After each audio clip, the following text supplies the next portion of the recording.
started telling me something, maybe I need to figure out how the hell are we cutting. I got a deed to the house, and the less of the like, if you tryna do something, you gotta lead with the bounce.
Today, from Raymond James Stadium in Tampa, Florida, this is Madden Football on EA Sports.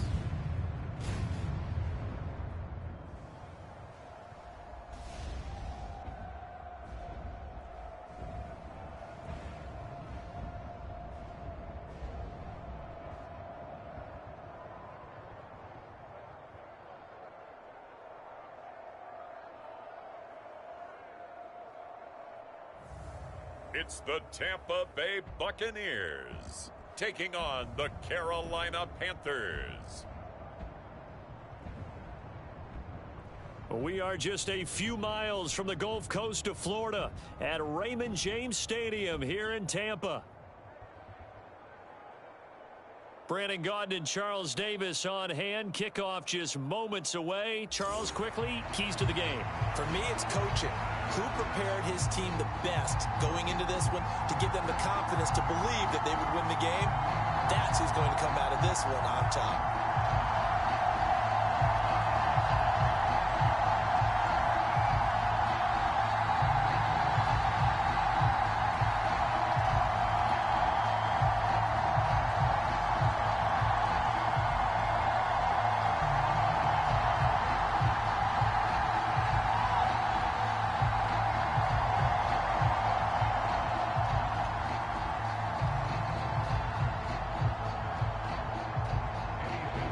Here's the former Florida Gator, Eddie Pinheiro, to get us started. And off we go from Tampa. And he'll go down as this drive will start at the 25-yard line. So out come the Bucs now for their first drive. They will be led out by the Heisman Trophy winner from 2018 from Oklahoma, Baker Mayfield. And he's a guy who plays with a lot of emotion. He's learned how to channel it really positively, because when he throws the football downfield and makes a big play, he'll be the first guy downfield to celebrate with you. But also, when his team needs that confidence, when they need that jolt, they turn to him, and he's ready to provide it.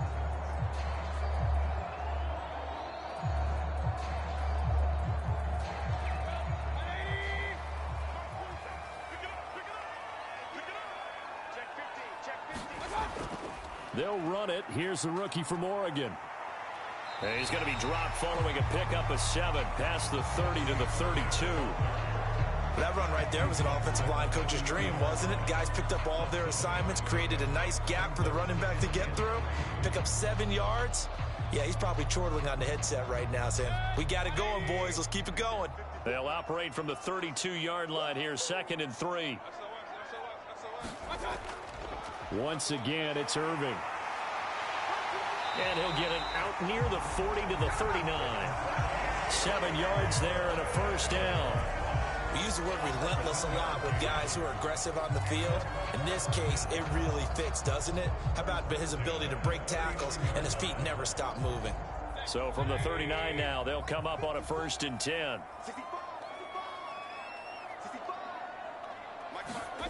Throwing, Mayfield. Looking left side, and he's got a man. That's Evans. It'll go as a gain of 4, and that'll bring up 2nd down. I think defensively you're okay with that. Here in the first quarter, he's going to get some catches, but they rallied to him quickly. And that's what you count on, and I like what you just said. First quarter, can you do it all game long? They catch it, you tackle them, they go down on the spot. Because when you're able to do that and you don't give up big chunks of yardage after the catch, now you put the offense in a position where every series they have to work hard to pick up first downs, and you tend to stall them out when you do that. Had an open man that time and ended up putting a little too much heat on it, don't you think, partner? Absolutely. Just needed a touch more air under it. Instead, he fired an absolute bullet. So after the 2nd down incompletion, they'll come up now against a 3rd and 6. To throw, Mayfield. Got a man, and he hits him in stride. And they're going to have another first down as the tackle's made at the Panthers' 45-yard line. 12 yards there as they move the chains. And they're getting him involved early. You feel like they saw something on tape or they just have a sense with him because he's had a good week of practice or something in that area that they want him involved. Just as you said, they want him to touch it either in the running game or the passing game, but they must like the matchups they're getting. And it'll be a minimum pickup here as it will take us to the end of the first quarter. On the stop that time, it was Josie Jewell. No score after one on EA Sports.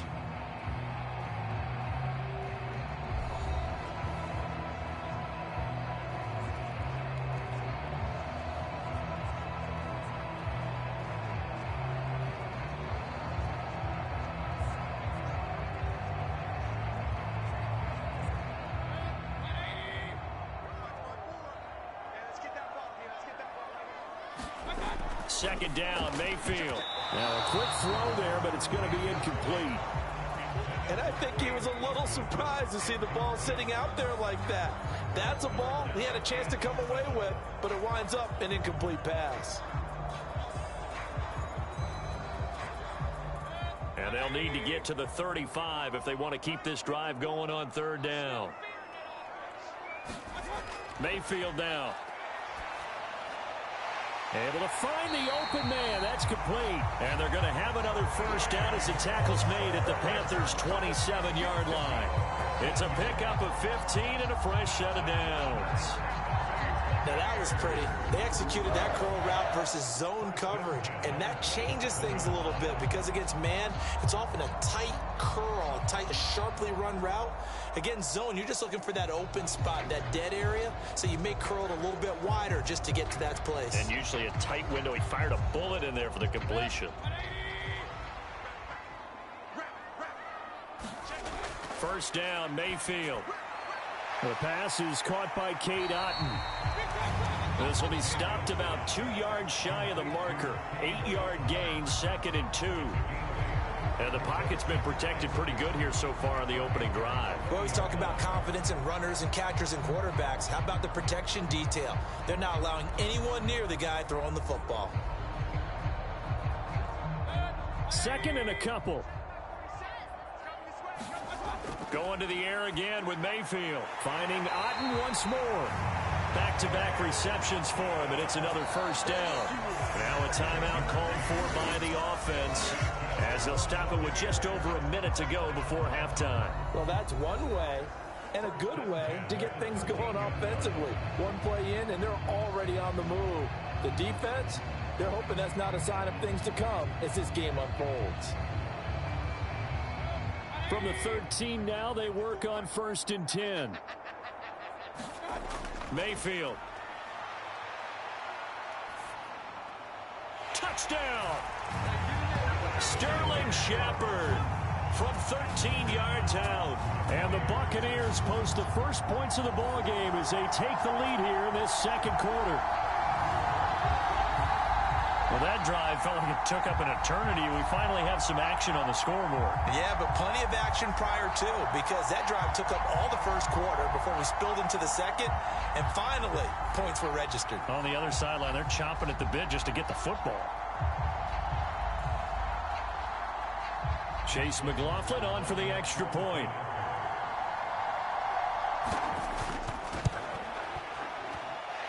And that one gives the Bucs a 7-0 lead. So that one a long 11-play drive.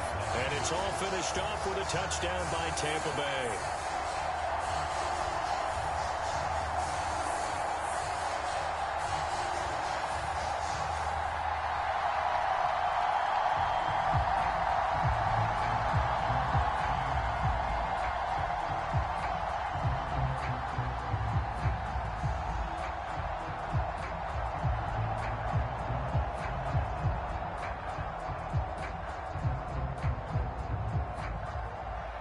Set now to kick this one away, and off it goes.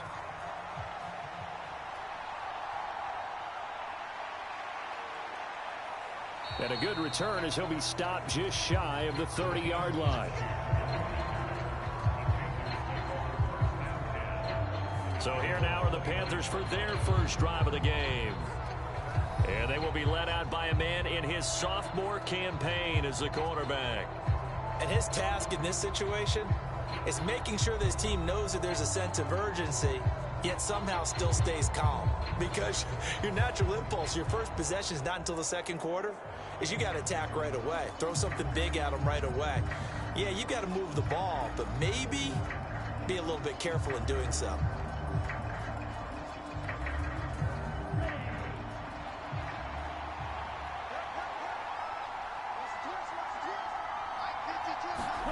Now a first down throw for Young. He gets this one to Hubbard, complete. Now the Panthers going to use the first of their timeouts as the clock stops here with 46 seconds remaining in the first half.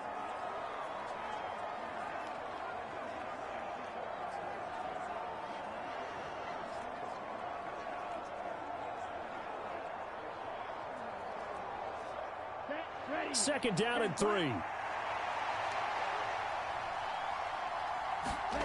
Now Young. That's taken in. It's Xavier Leggett. Still going. Touchdown, Carolina. Xavier Leggett. 64 yards. And the Panthers are an extra point away from tying the ball game here in the final minute of the first half. And a little time left on the clock, so on the other side, they're thinking, gosh, we'd like to get that lead right back. Yeah, thanks for pointing that out. Here I am going ahead and tapping out the first half. Well, there's still time. They've got to make a decision about what they want to do on the kickoff, whether they want to let their return guy touch it.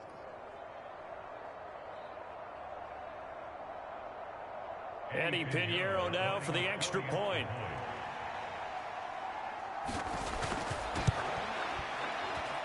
It's up and good, and we're tied at 7 here in quarter number 2. The long touchdown pass gets them 6 on a very, very tidy 2-play drive that time.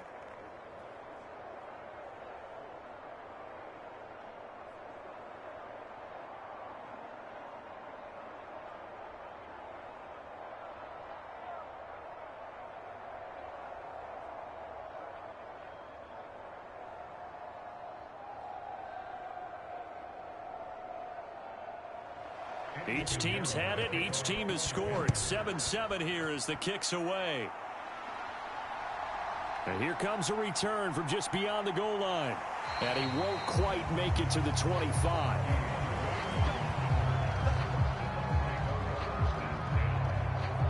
Well, the Bucs going to take over now late in this first half, as they will take over here with a little more than 30 seconds remaining.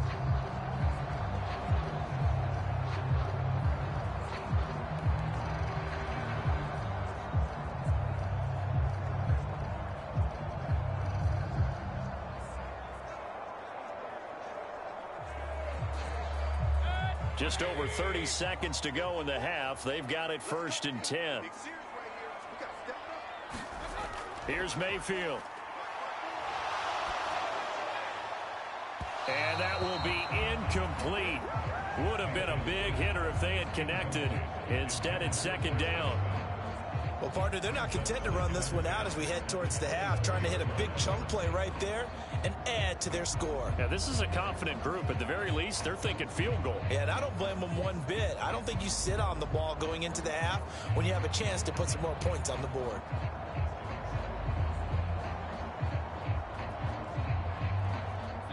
Here's 2nd and 10.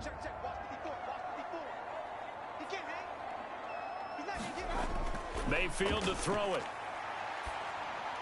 Over the middle, complete. It's Shepard. The Bucs going to go ahead and use the 2nd of their timeouts as it comes with 22 seconds to go here in half number 1.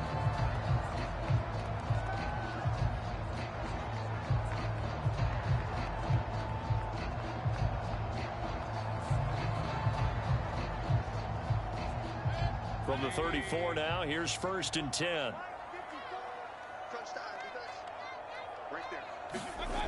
Mayfield looks to throw.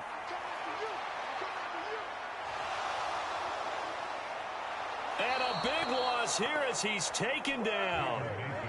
Jadeveon Clowney. A sensational effort by him, and that is one of the biggest losses you'll ever see on a sack.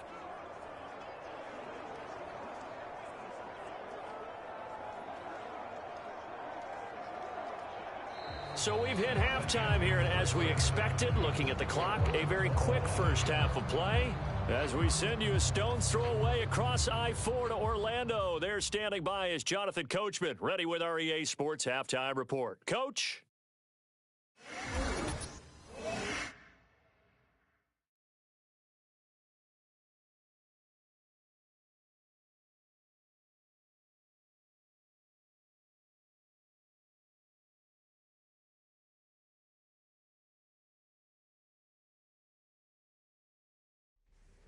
Okay, Coach, thanks as always. This one's still anyone's game as we welcome you back for quarter number 3.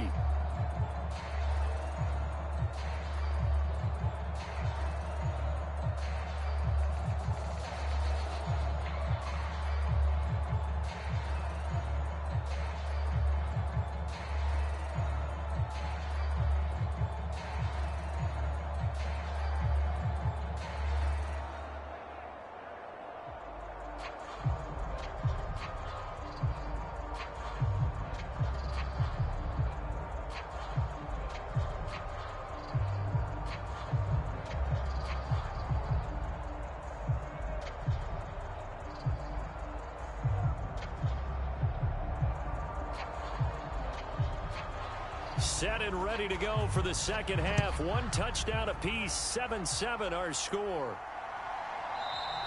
And this will not be returned, so the second half begins with a touchback. The Panthers coming back out onto the field for their second drive. It's a tie football game here. What do you think, Charles, the message was at halftime? Well, I think that they probably just looked at things and said, we're fortunate that this is a tie game. No need to panic. No need to change a whole lot. We didn't play anything close to our best in the first half, so we don't have to go out and win one for the Gipper. Let's just go out and play our best football and win one for us.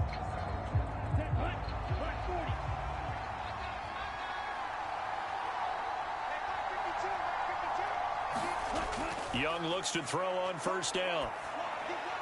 He finds his man, complete. It's Hubbard. And they're able to get this one across the 35. Nice way to start the drive, a gain of 12 and a first down. And that's the kind of play this offense needs to maybe kick them into gear a little bit.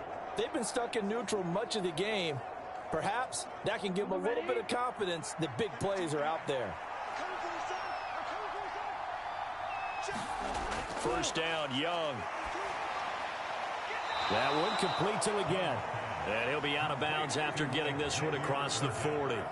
His second catch, this one not quite as dynamic as his first, and it's second down. All that practice time came to fruition on that play. All those timing routes that they work on through training camp, OTAs, mini camp, and just regular season, they got it done on that one. An outcut, ball was delivered, and picked up the completion. Meanwhile, Young's throw complete to his receiver, Thielen. And this is going to lead to another first down as the tackle's made at the Bucs' 44-yard line. That one goes for 13 yards, and it moves the sticks. To win any route, you've got to break down the defender, and that's exactly what happened here on this really nicely executed curl route.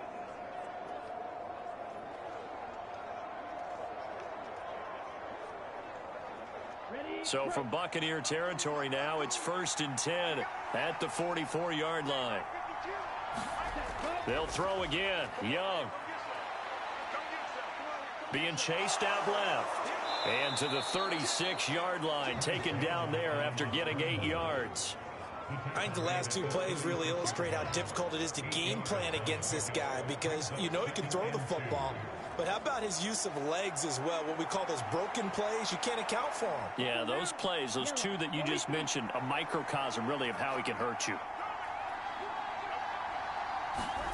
Young. He finds his man, complete. It's Hubbard. Touchdown, Carolina. Chuba Hubbard, 36 yards. And the Panthers have taken the lead here in the final seconds of the third quarter.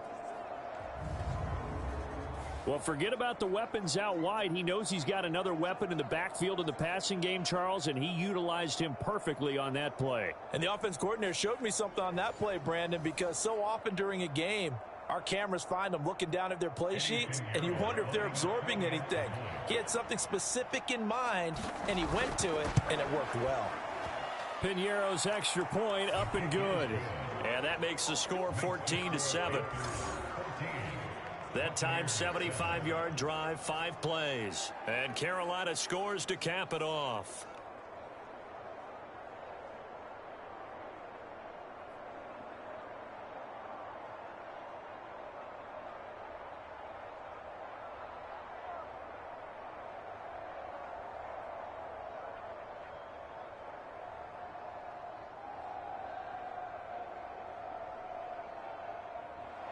Now after the touchdown, here's Piñeiro to kick it off.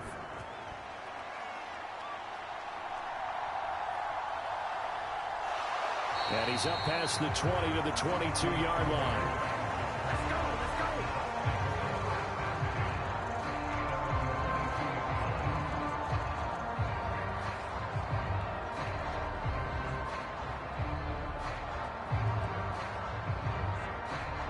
The Tampa offense ready to get their drive started.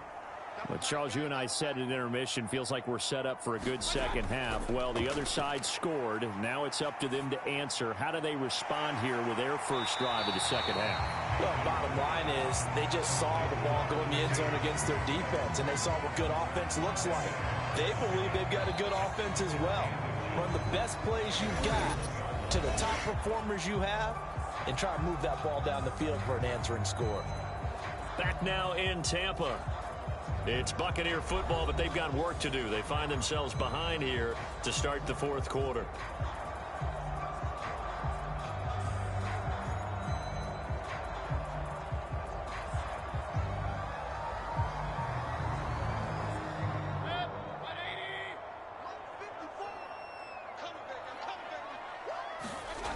Mayfield now on second down. And he's going to find his man out of the backfield. That's complete. And he's going to get out of bounds with the first down, so that's going to double their pleasure for sure. They get the first and save a timeout. They got exactly what they wanted there. Out route, catch, get out of bounds, stop the clock. And I have to criticize defense here because you know the situation. You want to keep them inbounds and have the clock run.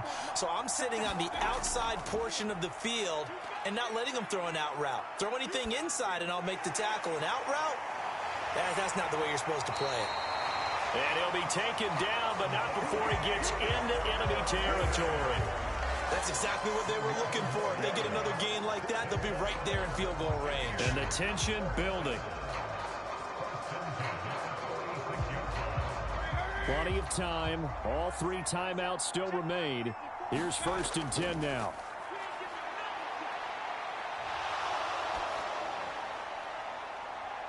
This is caught inside the 15. And he's out of bounds. Almost gets to the 10. Now that is the 2-minute drill at its very best.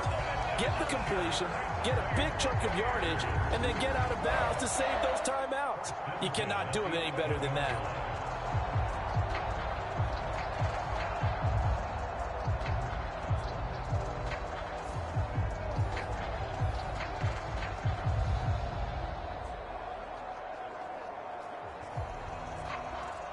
This is 1st and 10. Mayfield to throw. And he can't get a throw off. He's taken down. What a huge play at this point in the game. DJ Wanham got off his spot quickly and got to the quarterback. Exactly what they were looking for. They've been giving up yardage. They've been letting them drive right downfield, but they got a sack right there. How about that for a little bit of revenge? Mayfield. Throw out right. It's brought in by Otten. Well, that was an okay hook up there with his tight end, but unfortunately, they didn't get the kind of yards they had hoped for. That's going to bring up 3rd down.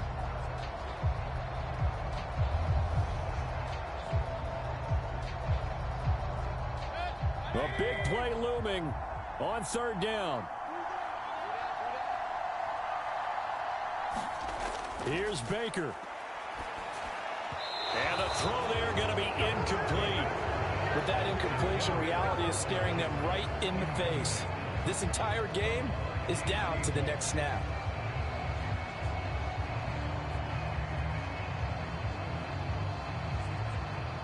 No choice but to go. Here's 4th down now. Desperation time. Mayfield on 4th down.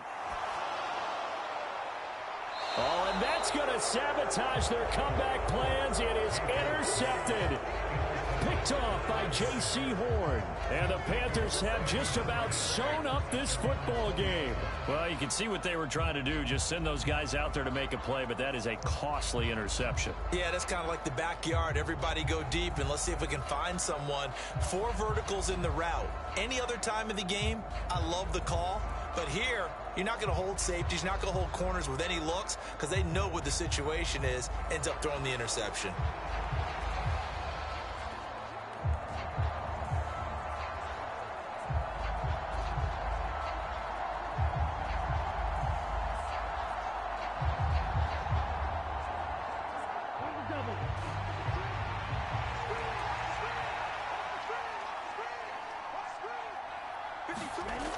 We got to have 2 hands on the football here as they run on 1st down. And he'll maneuver his way forward for about 4. 2nd and 6.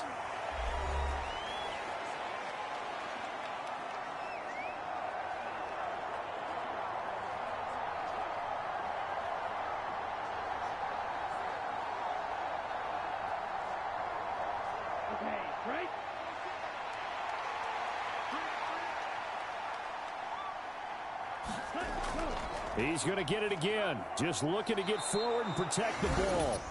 The Bucs going to go ahead and use the 2nd of their timeouts as the clock will stop with 33 seconds remaining.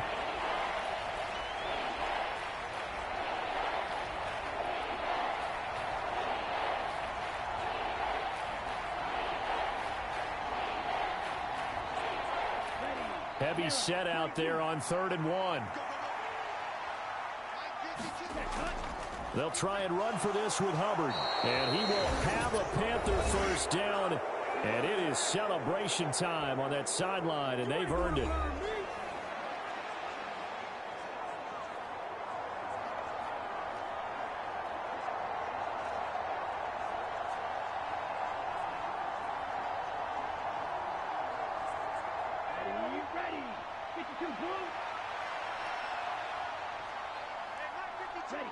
Young's going to take a knee here, and that should just about do it.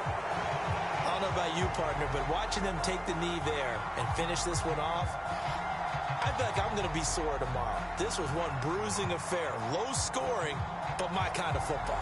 Not a work of art, but maybe in your world, a little bit of a work of art. You like the defensive side. I thought it was pretty. I can't help myself. I thought it was pretty. And it ends in a kneel down as the clock rolls down to zeros.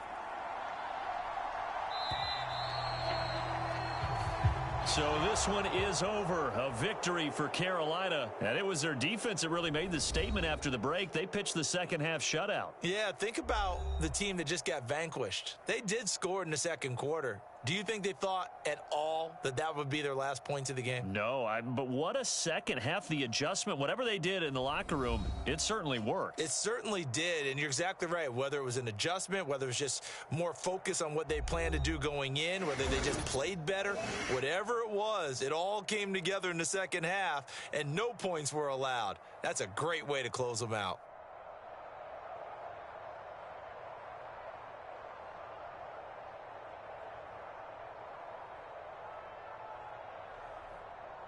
So that's a wrap for Charles Davis. I'm Brandon Gaudin. And this has been a presentation of the NFL on EA Sports. For more, check us out at easports.com. With that, we say so long from Tampa.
today. From the Superdome in New Orleans, it's Week 5 of the NFL on EA Sports.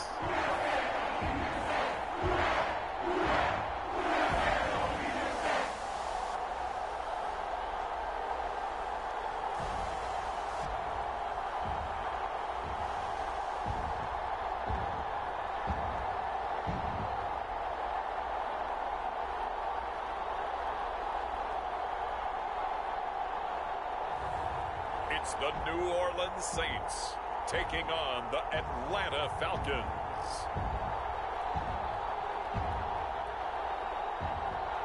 EA Sports coverage of the NFL has us in downtown New Orleans at the Caesars Superdome.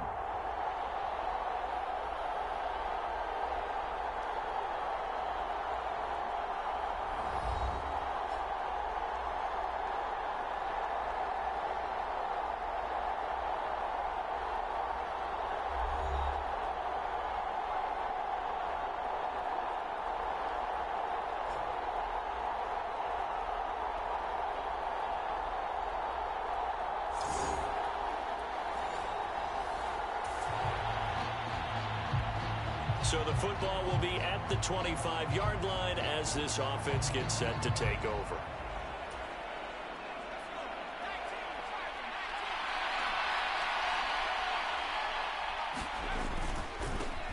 A run for the first time with Bijan Robinson. And nothing much materializing there on the first down run. He'll get a couple, and that's it. A check-in on the numbers last week for Robinson. 18 carries, 68 yards, and a touchdown. And they get him behind the line, so that short gain on first down quickly negated. Just an all-right day from him last week. He really didn't break out for the huge yardage he had hoped going in. I talked with him before the game, though, and he knows this is a new, fresh opportunity. He's put last week behind him, and his focus, getting some extra yardage with every carry he receives this week. He throws it on the move, but can't connect as that falls incomplete. The Falcons send out their punter. He'll kick it away after a 3-and-out on the opening drive of the game.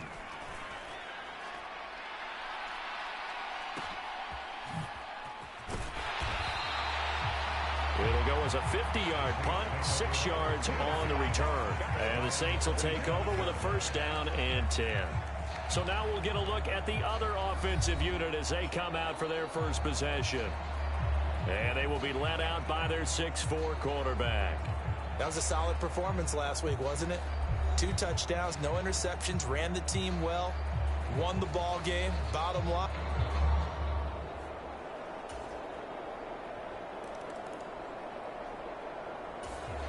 About set to begin their next drive, the Falcons offense at the line. Now, they entered play on a 2-game win streak, and then they've got the open date on their schedule next week, so this is a group that's really looking to hit the break on a high note. And this will obviously be a tough game for them, but go ahead and play this out with me, partner. If they win here and make it 3 in a row, they get to heal up after that. You've got to think that's an ideal setup and a worthy goal to play for in this one. And the big boys up front, they're going to stop him right at the line. 2 runs in a row, but only 2 yards to show for it. Here's 3rd and 7. They'll set up a throw. Rolling to his right. On the run, he'll let this go deep right side. Oh, a dangerous pass there, and it's intercepted. Down the left sideline.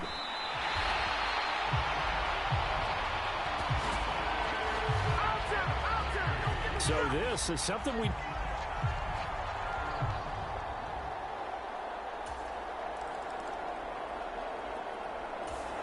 The Atlanta offense out there for their next drive. Well, partner, fast forward with me for a second. Remember, next week they have the open week, so they're going to get some extended rest. Does that change how they manage the rest of this one? I think it does a little bit, but not by too much, because you're right. You get the extra rest. You get a chance to heal up and kind of, do a little bit of a reset for this team. But it's also 7 extra days to think back to the last time you were on the field. So now, a little more importance on what they're getting done because they carry it with them for essentially 2 weeks. Out to his left. It's incomplete. Took a shot, couldn't connect. You look at this Saints defense. They're just below the cut line for top half of the league, 17th in the NFL against the run. For some defensive fronts, playing the run is not the priority. It's playing the pass, right? They get upfield, they rush the passer, and sometimes neglect stopping the run. That's something that they have to work on and reverse a little bit. Make sure you play the run on your way back to the quarterback. And now it looks like they're going to be in the hurry-up. On 1st and 10, it's Robinson. And he'll lose yardage on the play back at the 45-yard line. 2 yards the loss, 2nd and 12. The Falcons had 2-2 through the first 4 weeks of the season, and they come in feeling pretty good after back-to-back victories, CD. And I thought that they played pretty well last week. Their execution, their discipline, their resilience, all on display in that victory. And this winds up a gain of 4 to the 41. This defense for the Saints, they put together a strong effort last week in the win over Chicago. It was a little bit enlightening talking with the defensive coordinator about their performance last week, because the feeling was that it was a good, solid performance. They did what they needed to do to get the job done and get the win, but definitely a few lapses that they're looking to correct. Oh, and his early struggles continue. Here's another one intercepted. And the Saints are going to have the football here at their own 35-yard line. And partner, I think this is where long-term starters in the NFL separate themselves from the rest of the pack, because they're still...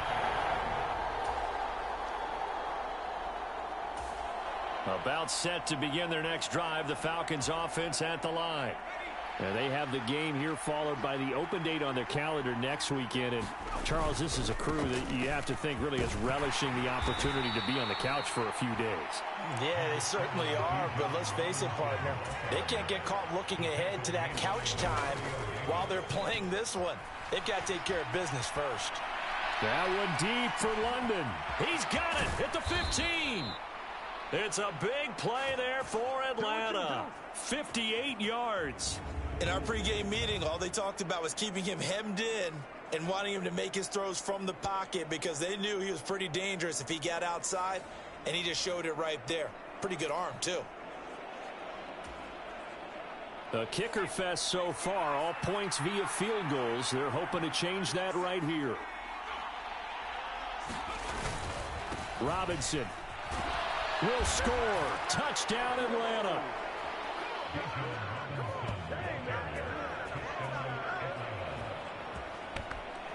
Nice job of polishing off that drive, but all the credit there goes to that play prior. Yeah, it certainly does, because after that big play, I think resistance almost felt futile at that point, didn't it?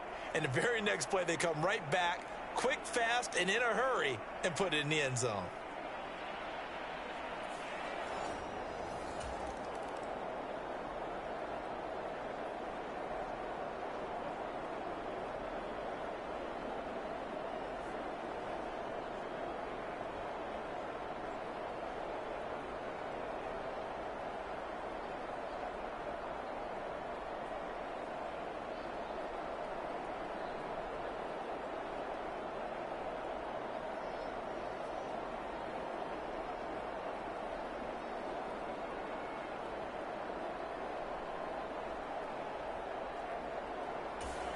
The Atlanta offense out there for their next drive. This drive here beginning probably with a pair of motivated groups. Remember, the offense scored a touchdown on their last time out. Looking to repeat that in Charles's defense. They were very frustrated after giving up 6 the last time on the field. And frankly, it's just a battle of wills in a lot of ways, because you know they're both motivated. They both game plan for this drive, and they both have specific outcomes in mind. To me, it just comes down to who can execute better and which side can step up and assert its will over the other.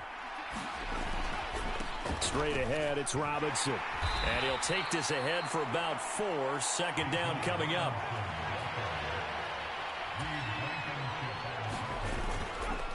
Again, it's Robinson. And the stop here will come at the 38-yard line. So here's a 1st and 10 at the 38. Robinson up the middle. And he works his way forward to pick up 4 yards there. 2nd down. And that was a quality play to start a new set of downs. That was simply an offensive line winning the battle up front and winning in a big way and giving their guy in the backfield a nice lane to hit.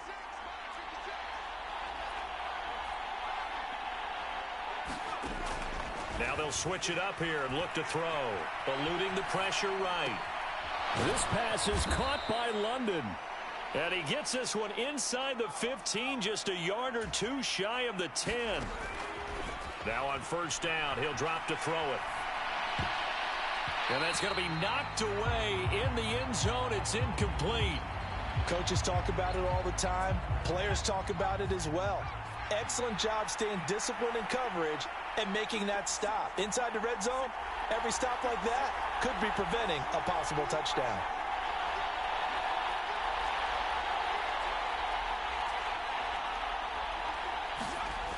He'll try again with the arm here on second down. Escaping the pressure right. And it's intercepted at the goal line.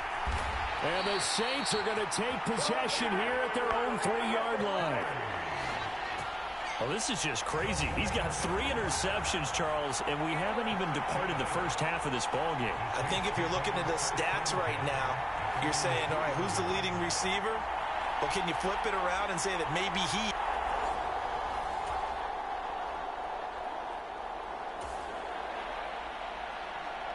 With a little over 2 minutes to play in the second quarter, the offense gets ready to take over. They begin the drive with Robinson. And a good push there defensively as they stop him at the 48. Gain of just 1. And we've hit the 2-minute mark in this first half of action. Coming up at halftime, I'll go from one personality, that's you, Charles Davis, to another one in Orlando, the coach. He'll have stats and scores from around the NFL. You and Jonathan Coachman, both larger than life. No doubt about it. But you're stuck with me in this booth, yes, and he's miles away and smiling. And happy. 2nd and 9 now. Flushed out right.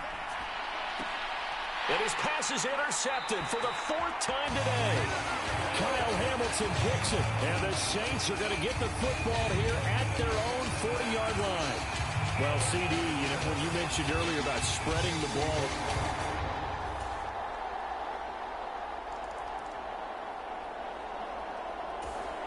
About set to begin their next drive, the Falcons offense at the line.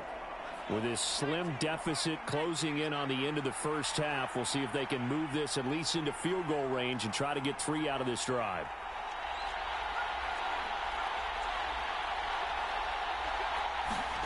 They go back to the air here after the INT on the last drive. Now he'll let it go on the run. Deep left side. And that is incomplete. Took a shot there on first down, but he couldn't reel it in. An incomplete pass leads to 2nd and 10 from the 25.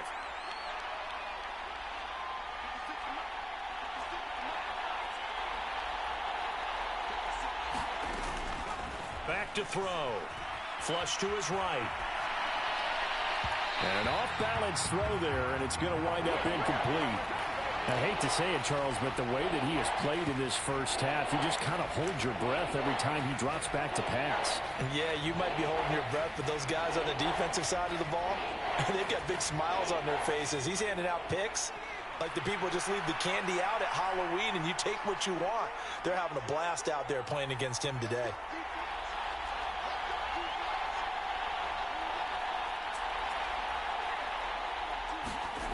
On 3rd down, he'll drop to throw. Steps away to his left. Powering his way forward. And they get him down, but not before he takes it across the 40-yard line. Now the Falcons going to use one of their timeouts, as the stoppage will come with 23 seconds to go till halftime.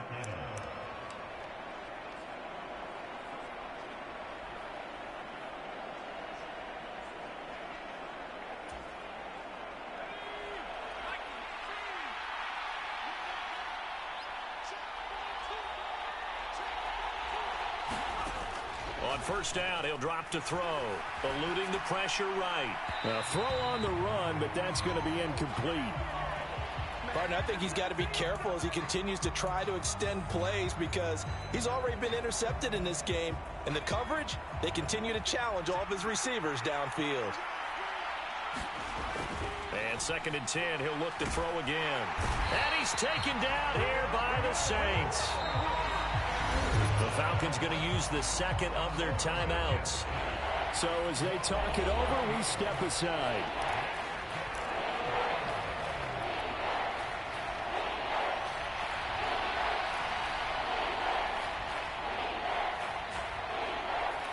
And for the Saints here on third down, an extra defensive back on the field. Looking to throw. He'll buy some time right. Open man is Kyle Pitts, his tight end. And he's going to be out of bounds right at midfield. A heck of a play there on third down, but amazingly, they're still short for fourth. Well, it looks like they got what they wanted. They got the completion, but they weren't able to break any tackles or gain nearly enough yardage to pick up the first down. Now to be fourth and short. They'll run for it with Robinson. Look at this, middle of the field, a breakaway. Now whistles and a timeout with 3 seconds left in the first half. So 3 seconds here remain in the half. On is the field goal unit to see about getting 3 points. This one from 46 yards out. Koo knocks this one through the post. And that will do it.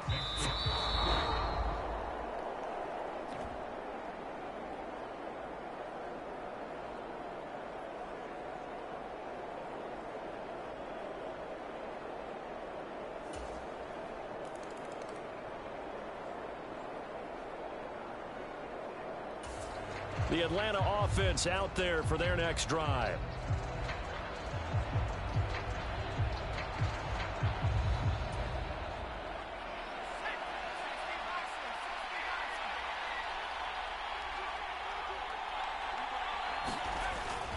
Now a handoff to start it out. Robinson. And he's able to take this one up to the 35-yard line. And they're going to speed things up here. Second down and inches. Buying time to his left. His throw incomplete. Well, defensively, they haven't let him just sit in the pocket and get comfortable. And that's opposite a lot of game plans in today's NFL. Ordinarily, you're trying to keep the quarterback hemmed in. In this case, they brought the heat, and if he flushes out, they're fine with that. And they force another incompletion. They'll roll him out right. And this one is incomplete. Zone coverage there, and they were playing deep. That makes it obviously a little bit harder to run by guys. And that time, there was not much of a window to get the ball in there, and it winds up incomplete. They'll try and run for it. And he will have first down yardage as he's brought down at the 41. They only needed a few inches, but still some anxious moments there, but they do convert on fourth. The fourth down run successful. Now they look to pay it off on first down. Back to Robinson now on first down. And he's going to take this ahead for right around 3 yards, but no more than that. Second down. Looking to speed things up here, going with some tempo. Second down and a run by Robinson. And they'll hold him to 3 there as he takes this up to the 47. Well, that's not a run that's going to make any of the highlight tapes, but they've been moving it well all game on the ground. This is another one that keeps them moving forward. 7th play of the drive now as they come up on a 3rd and 3. He'll look to throw, sliding out of the pocket. And this effort won't be enough as they rally up to stop him a couple of yards short. He opted to go with a scramble, gets 2 yards, and now it's 4th. And, partner, I would guess that in his headset he was hearing from his coach, it's 3rd down, don't take a sack. And in this case, he's able to avoid the pressure and get out of there. He doesn't get the first down, but he does turn a possible loss into positive yardage. A curious decision to go for it, but it pays off with a first down. Remember, that was 4th and a full 2 yards. There's a big difference between that and 4th and maybe 6 inches or a yard. Yeah, you're exactly right, because when it's that 6 inches, you just fall forward and you pick it up, right? You just go quarterback sneak. But having to move bodies, that means you actually have to execute because they know what you're going to do. How are you going to make the right play call and get everyone into the right spot and win at the line of scrimmage? That's what they did there. This defense is continuing to contest every deep ball that is thrown downfield. And, look, it doesn't matter whether you're playing man or zone. Eventually, that becomes man-on-man, and you've got to trust yourself and go up at that moment of truth and make a play on the football. Forced out to his left. And he's got some space here. And he'll be out just a yard or 2 shy of the 30. Able to make something out of nothing there. 17 yards and a first down. He's been making himself a weapon as a runner, and the results, they've been welcomed by his offense. My question is about the defense we're watching right now, partner. Even after he got him with a scramble earlier this drive, they still aren't devoting enough attention to him. I would expect that after that carry, they'll do a much better job going forward, spying on him on passing downs. And good running, going to get this down close to a first at the Saints 23. And quickly, they get to the line. And that last carry puts him right at 100 yards for the game. So how has he done it? Because he's been patient, followed his blocks, let everything develop, and then burst through for big gains. That is caught. And all the way down inside the 5 to the 4. Robinson is into the end zone. It's a Falcons touchdown. So a strong drive here to lead off this third quarter. That has them an extra point away from tying things up. And, partner, this is pretty much what they envisioned when they were sitting there in the locker room thinking about getting things going to start here in the third quarter. Getting out there, a field goal would have been fine, but going ahead and scoring here.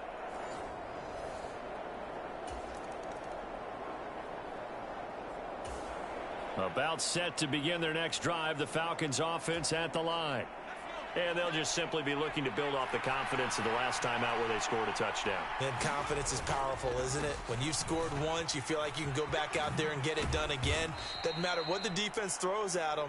They feel like they're in a groove right now, and they want to get out there and show it. Yeah, hoping to stay in that groove here this go-around.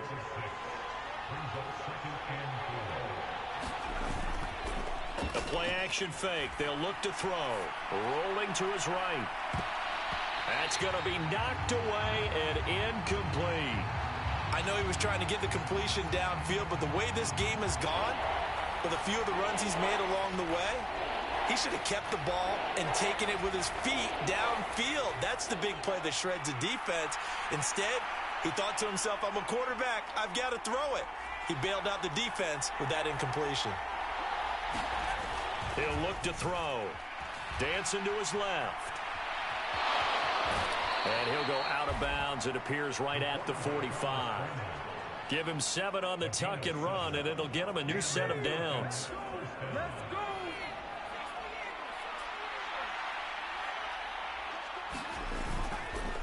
go. On the give, here's Robinson. And a solid run here as he'll pick his way down to the 42-yard line. And they're going to hurry back to the line now.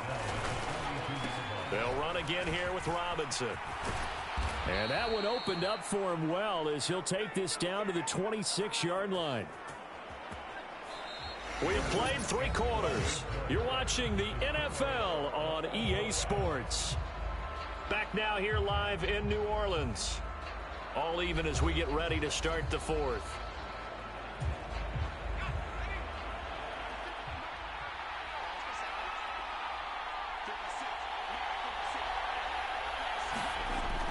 They'll look to throw here on first down. Escaping the pressure right. And the coverage terrific there as that's knocked down and incomplete. They had their backs up against the wall a little bit, and they come through by forcing an incompletion. Now they've got to continue to ratchet up the intensity a couple of more times and get off the field before giving up any more yardage. 4 yards the gain, and it'll bring up a third down. That second down play call was not to pick up the first down. It was to accomplish what they did to get them into a manageable third down because they had incompletion on first down, so they were behind the sticks, so to speak. They needed to make up some ground, and they did. They'll look to throw here. Flushed out right. It's caught on the right side by Robinson. And that's not going to get it done. He'll come up well short of the first at about the 21. They'll get only a yard out of that, and it'll bring up fourth down. As a defense, you're more balanced when you're in zone coverage because you're able to keep your eyes on the quarterback and see the play develop in front of you. They're able to keep the quick pass in front of them and stop it right at the line of scrimmage. Koo knocks this one through the post. And with that, they take the lead here 20-17.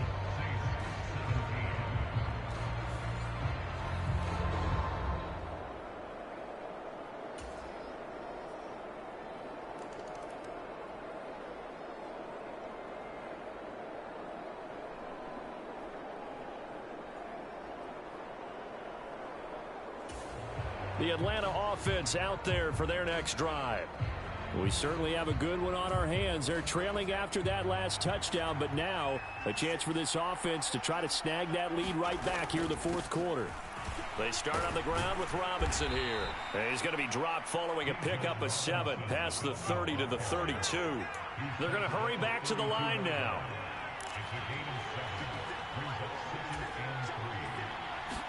Second and 3. Being chased out left. And he's just going to get rid of this thing. To no one here. He throws it away. And now it's third. All right, help me out here a little bit, partner, because what I'm seeing is a passing game that's just struggled to complete anything. No rhythm, no timing. Seems like every pass is also contested well. So give some credit to the defense. So from the 39 now, they'll come up on a 1st and 10. Out of the gun, they give to Robinson. And the result here, a pickup of 8. Leaves him with 2 to go on 2nd down. Off the play fake, he'll look to throw.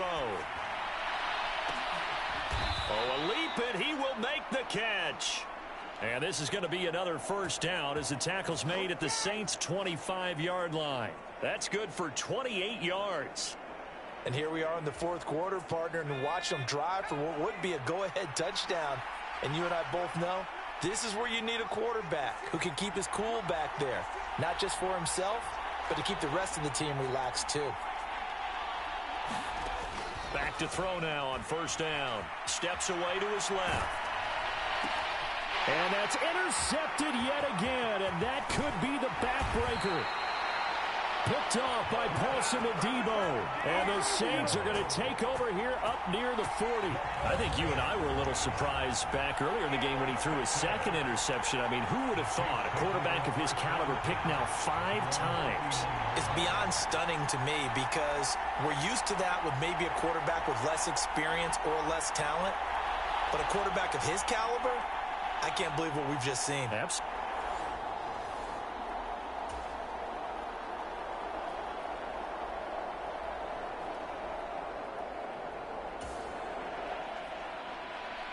Both offenses have been clicking in this one. A lot of points on the board. We'll see if that trend continues.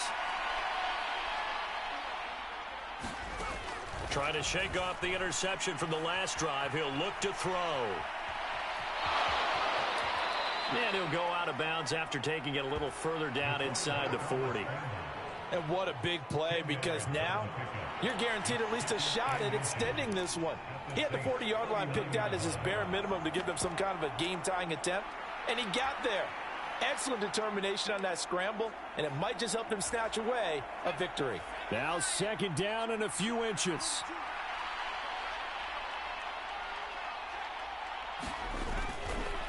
Hand off now to Robinson.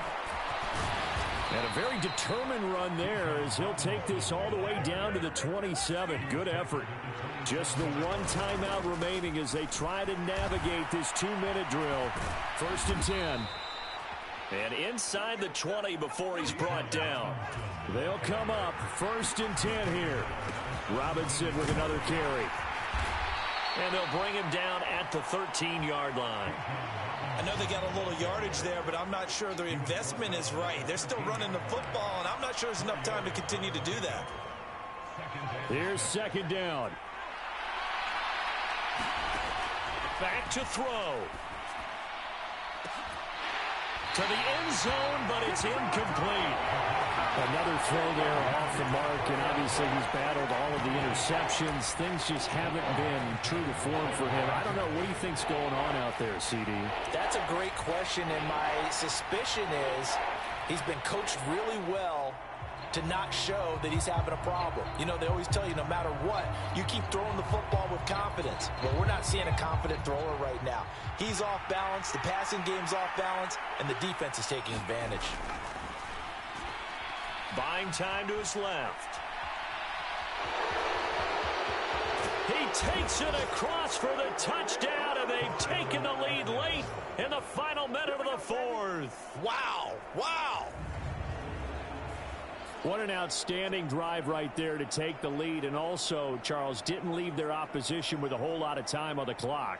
Yeah, I like the way that you're viewing this because they did a tremendous job to put themselves in a position to win, but they can't celebrate just yet. They've got...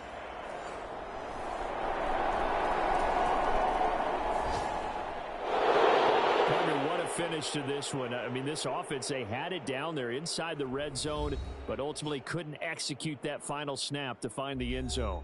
Yeah, and they're going to walk away from this one, and you know what's going to go through their heads the entire time until they get to play again? If we could only have that final snap to do over one more time, maybe with a different play call. So for the Falcons, they move back over 500 at 3-2 now on the year. And they'll be able to enjoy this one through the bye week before they get back at it again. Meanwhile, for the Saints, they drop below 500 to 2-3 with a loss. And they'll try to get back on the beam next week as they'll head to Tampa to take on the Bucs.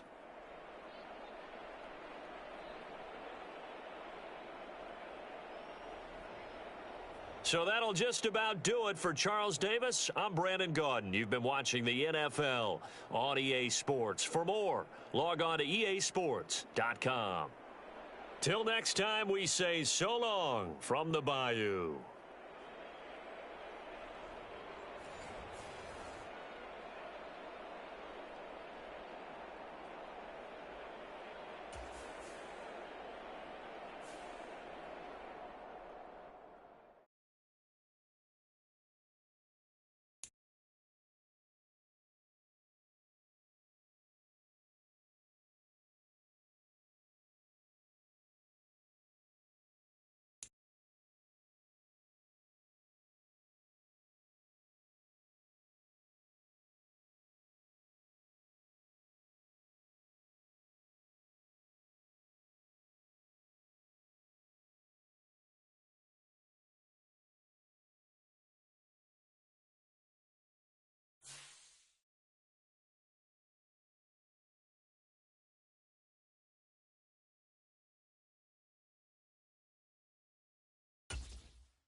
today.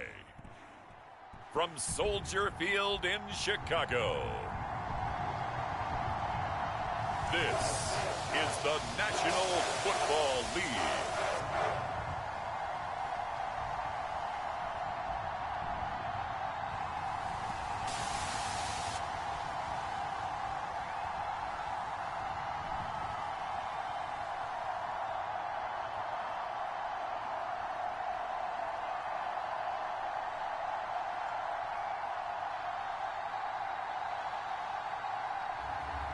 It's the Chicago Bears taking on the Carolina Panthers. One of the great venues to watch a game in any sport and one of the best home crowds in any sport, Soldier Field in Chicago. Happy to be on hand. I'm Brandon Gaudin with Charles Davis. And before we kick, partner, your keys to the game, please. Well, my keys are on the defensive side of the ball for both teams. And the big one, making sure you avoid giving up the big play. These safeties are going to get tested all game long. Their job, keep the ball in front of them, tackle people, make them run extra plays in order to try and score.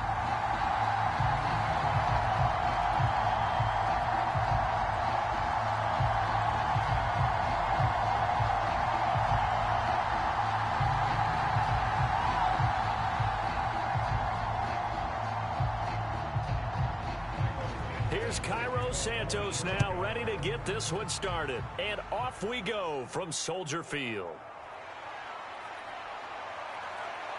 And he's up across the 25 and down at the 28.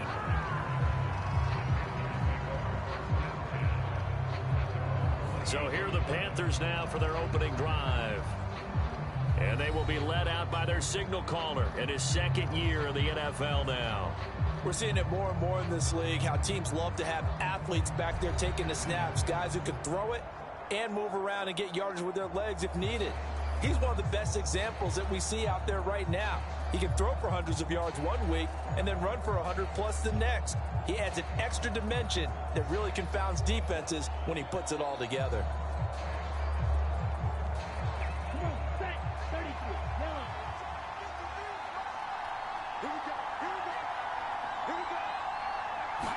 First play, and Young is going to throw it.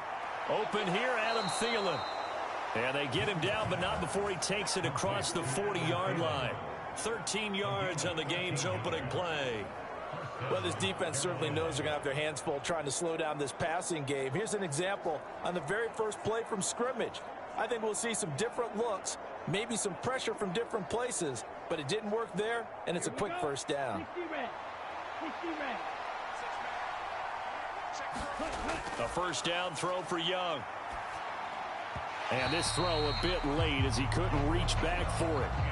Just a little beyond the reach there of his receiver. That's probably one he wishes he had back. He wishes it had been 7-on-7 in practice, or maybe even routes versus air, because that's a completion he makes, 9.9 times out of 10? Just missed that one. To throw on second down is Young. That's over the middle and caught by the rookie.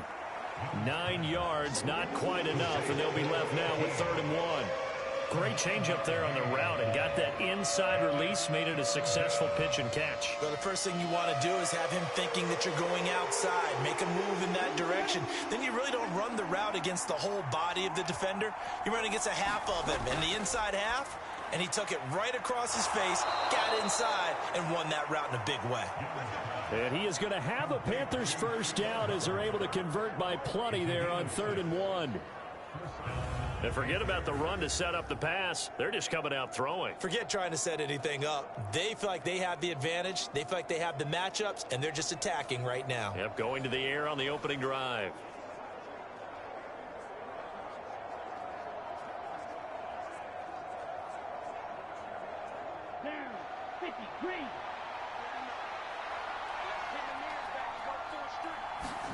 First and 10, Young.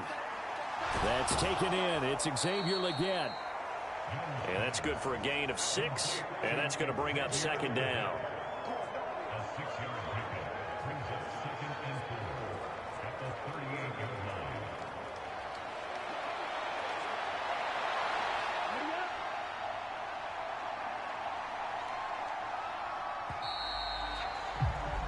We're scoreless after one.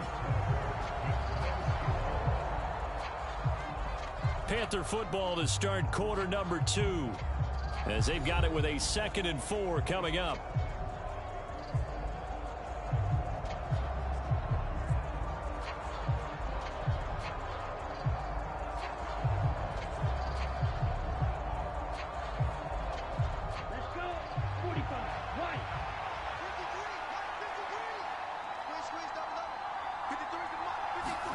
Now a 2nd down throw for Young. To the sideline and incomplete.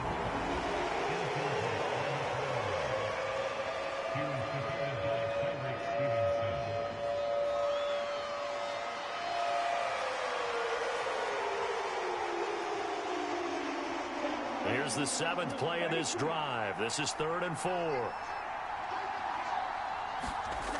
Again, it's Young. Pressure, and he's taken down. A Bear sack. Andrew Billings coming in to drop him for a loss of 8, and it also brings up 4th.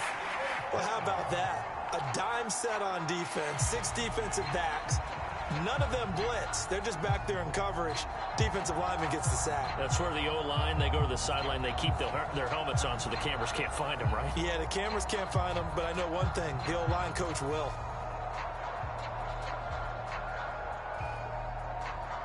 Carolina punt team out there led by Johnny Hecker.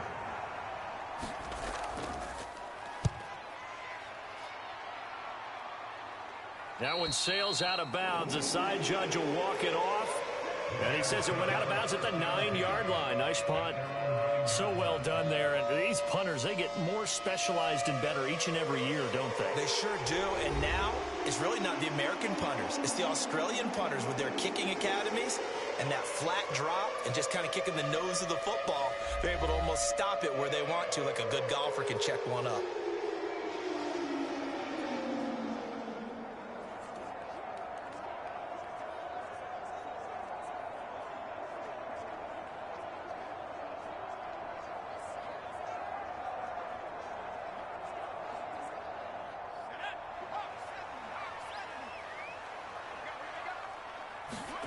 On 1st and 10, it's Williams.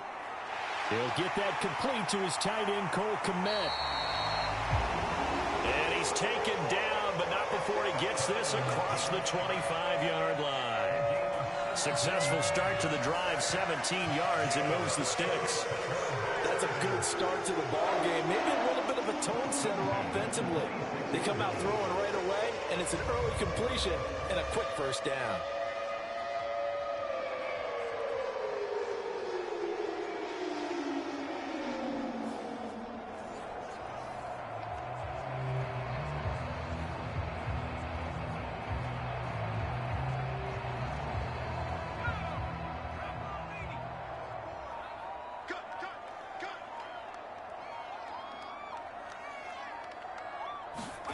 Here's Williams on 1st and 10.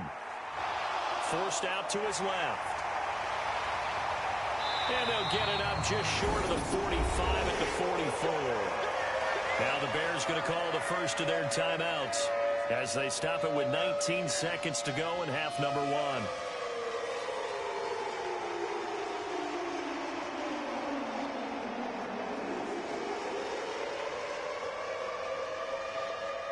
Back-to-back good plays have them on the move on 1st down. Looking to throw is Williams. And that is incomplete. 16 seconds now on the clock. Well, they've been back on their heels a little bit here in this drive, but a chance to exhale just a little bit there with incompletion on 1st down. Now they have to gear up, try and get 2 more stops, and escape this drive. 2nd and 10.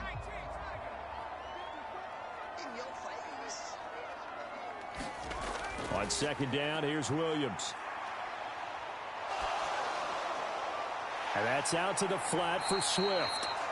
And he's able to get this one out closer to midfield across the 45. 4 yards the gain, and it'll bring up a 3rd down. I think the best offenses love to get the ball to their running backs in open space because they have the ability to make people miss.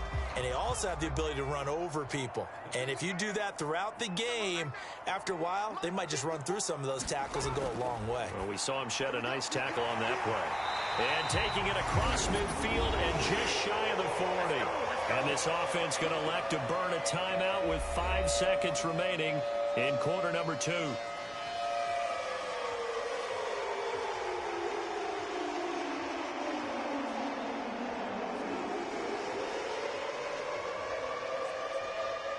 Now with 5 seconds left, not really enough time to run another play and then stop it, so on comes the field goal unit.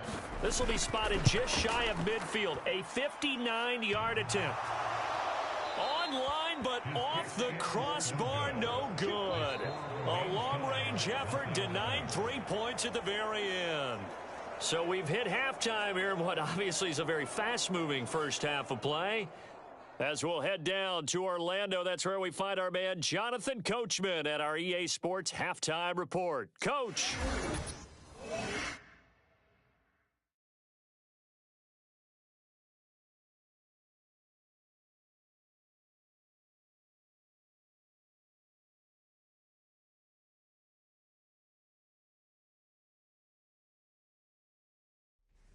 All right, Coach, thanks. Yeah, both teams likely to make some changes in what's been a closely fought battle to this point.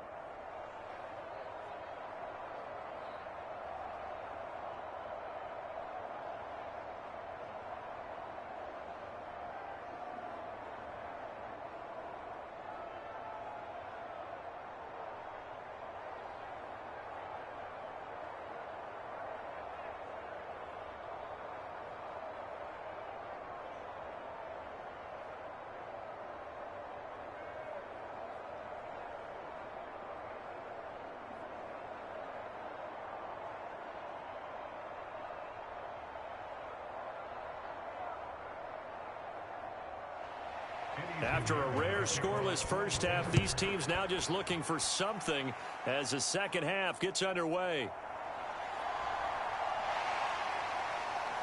A solid return, pretty good field position. They'll start at the 32.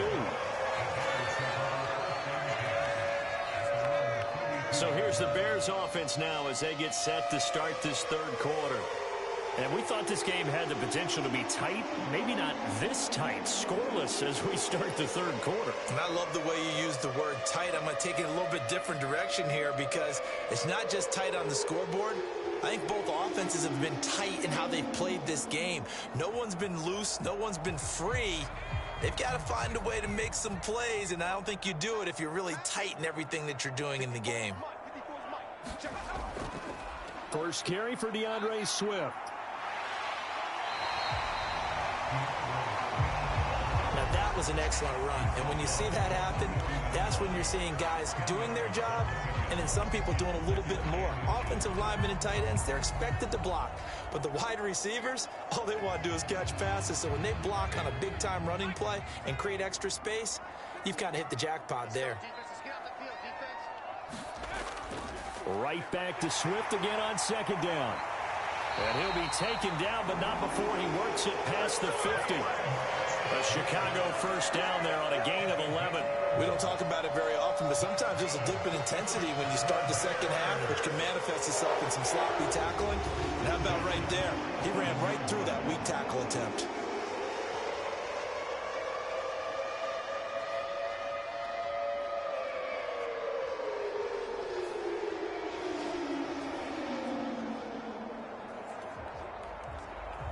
Man, I just love being in this stadium. So much history, tradition, so many great teams and games, and we're seeing a pretty good one right now, hotly contested in the third quarter.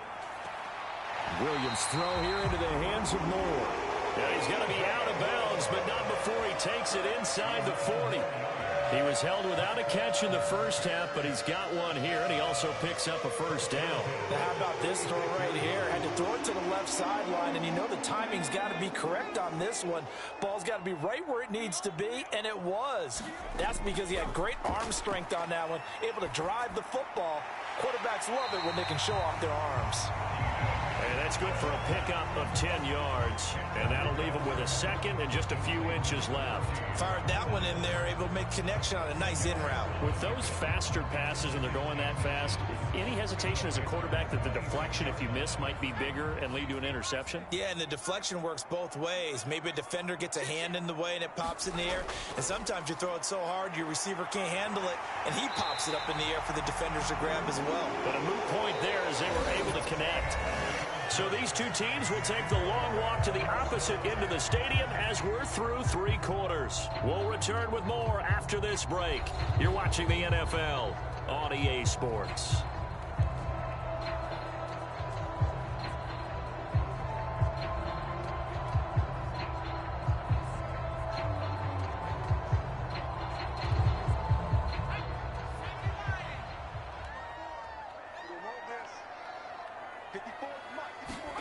Williams now looking to throw on 1st and 10. Open man is Kmet, the tight end. And able to get this down inside the 15, either the 13 or 14 before he's out of bounds. He's been quiet today in the passing game, just his second catch. Yeah, and people have to come up with schemes to limit him, and what a lot of teams do, they'll double him, use a linebacker underneath, a safety over the top. Sometimes they'll just take a corner, maybe their 3rd corner if he's a bigger guy, and put him on a man-to-man to try and limit his touches. Just keep mixing it up, give him different angles, different looks, like a good boxer does. And they picked up a little bit of yardage there, and now, in this situation, should be in no hurry to run a play really fast. Let the clock wind down.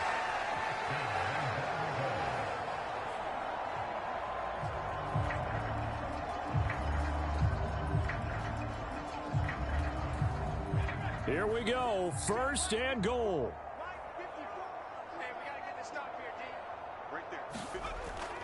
Here's Swift. And he will maneuver his way down to about the 7. Now the Panthers going to use the first of their timeouts as they'll talk things over prior to this upcoming 2nd down play.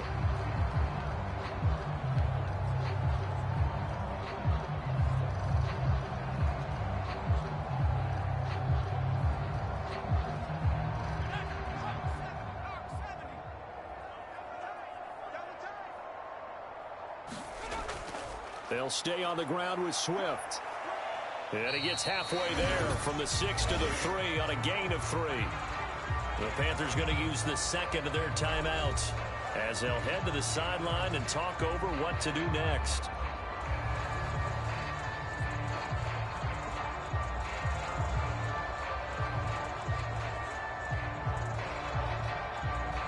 This is 3rd and goal.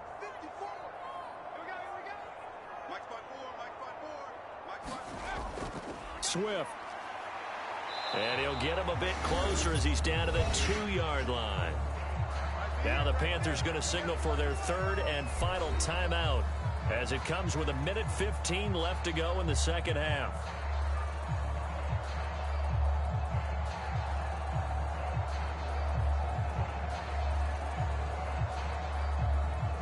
So a big one coming now for Cairo Santos. This for the lead in the final stages. Santos' kick is up and through. And with a little over a minute to play, they have taken the lead. Well, it took a while to get anything on the scoreboard, but we finally have our first points of the contest. So the question now becomes, can they make this one stand up? And the way that these defenses have played, those 3 points almost look like 30, don't they? Yeah, those 3 points look like a miracle right now.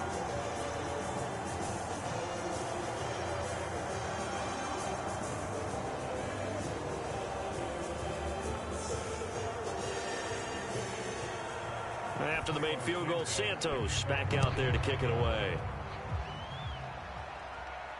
This fielded right at the goal line. And he brings us out past the 20 to the 24.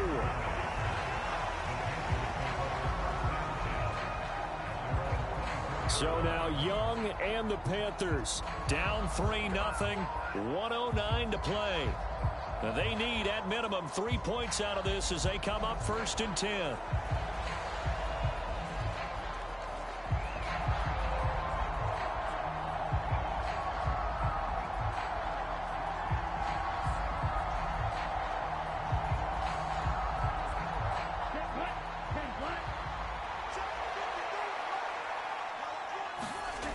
Here's Young. Got a man. That's Leggett. And a pretty little juke move there on a nice gain. No timeout. You got to go quick here.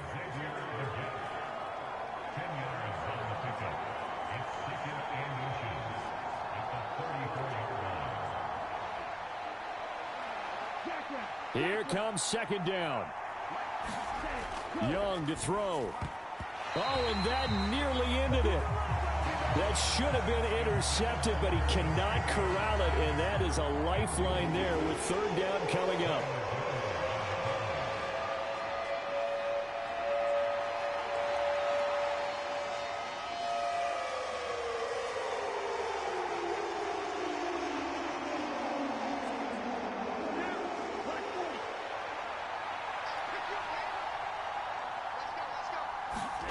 Young. And he will not be able to hang on through the contact. It's incomplete. The coverage strong, and now it's fourth down.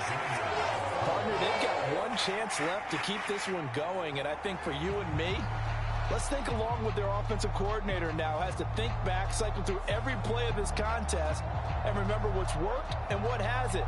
Because right here, he needs the best play of the game in order to keep this one alive. Here it is, 4th and inches.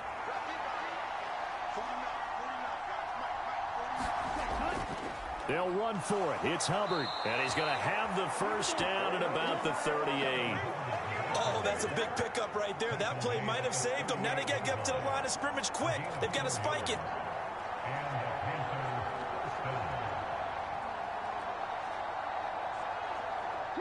This offense cannot stop the clock now. No timeouts remaining as they come up here first down. Now Young. And that's caught inside the 35. And he's brought down after a very nice gain. So this one in the win column for the Chicago Bears. And not all W's are created equal, CD, and this one came in shutout fashion. Well, their offense certainly didn't need to do anything, right? They could take the day off, and they did. But the defense, they carried them in a big way. Yeah, look, the offense obviously stuff to work on, but they did enough, and the defense carried the load. Well, you know what they say? It's always fun to work on things. If it didn't go well in your game, with a victory in your pocket. And that's what they've got going forward.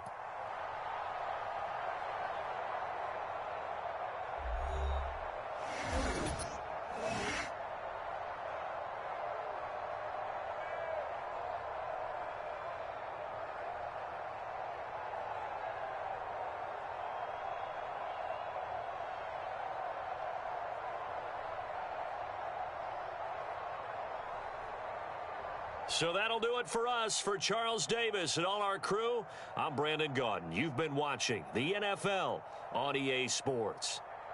The Bears get the win at home as we say so long from Soldier Field.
Today, from Raymond James Stadium in Tampa, Florida, this is the NFL on EA Sports.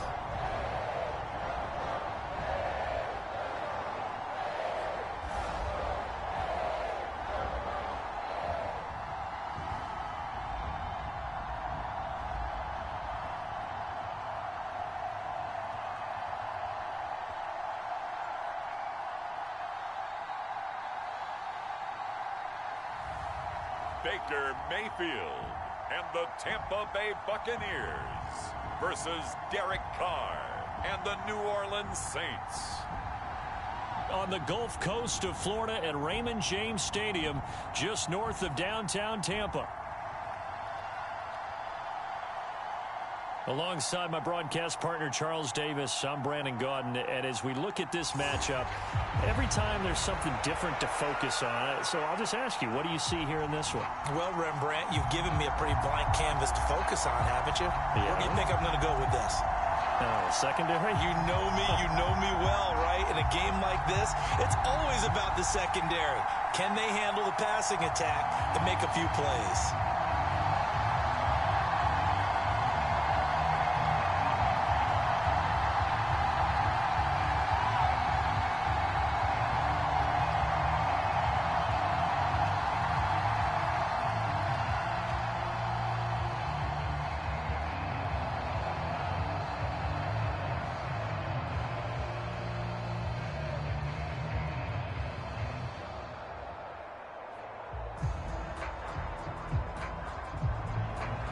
Just about set for football. Blake Groupie is ready to get us started. And off we go from Tampa. And the opening kickoff will not be returned, as that will be a touchback. So out come the Bucs now for their first drive. Leading them out is the Austin, Texas native at quarterback. It's Baker Mayfield. I tell you what, when he's on schedule for that week, secondaries take notice because you've got to stay alert back there on every snap. A truly powerful arm, one is capable of challenging any level of the defense on any given play. That's why so many scouts preach arm talent when preparing for the NFL draft. A quarterback with arm strength to make every throw in the book, he's an asset to have in any offense.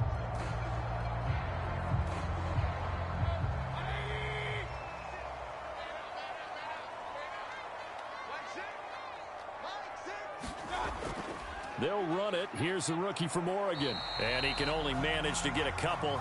2nd and 8 coming up. Certainly a nice job there by the defense rallying to the football and getting him on the ground. But I think the play gets made by the defensive front.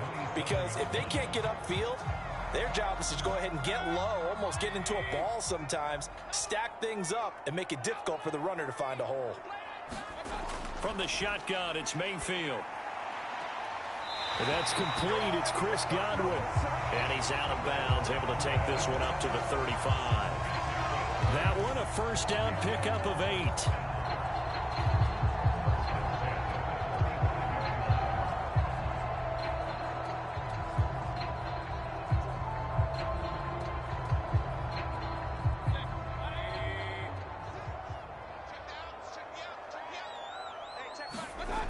Mayfield looks to throw. Finding Sterling Shepard for his first catch. And he'll be stopped right at midfield. 15 yards as Tampa Bay picks up the first.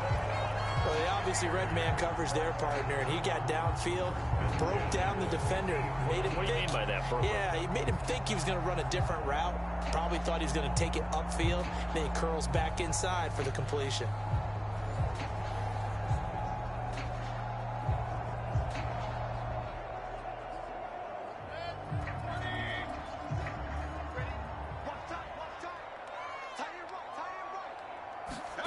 Mayfield now from the 50. Completes this again to Shepard. The result, only 4 yards there on the play. And it'll be 2nd down.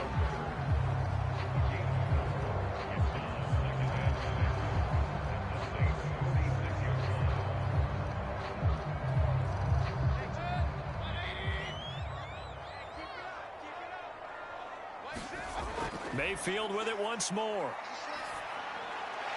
It's a short one here, complete to the tight end. And this is going to be another first down as the tackle's made at the Saints 35. No score after one on EA Sports.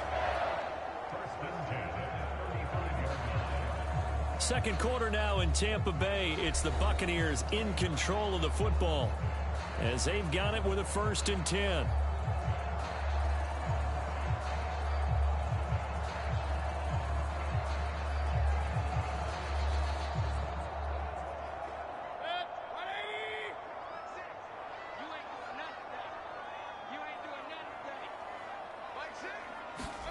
Mayfield on 1st down. It's caught by Mike Evans. And a nice job to break free of one tackle, but it slowed his momentum somewhat, and he's taken down right after. So the completion gets him just a yard, and it's 2nd down.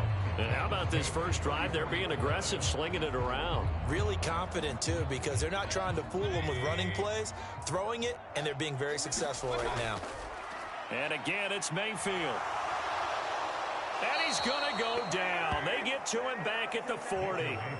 Wreaking havoc was Nathan Shepard, the D tackle. Now that's a heck of a moment for your first sack of the game, because if this long drive ends without a touchdown because of that sack, we're going to look back and say that might be one of the biggest plays of this contest.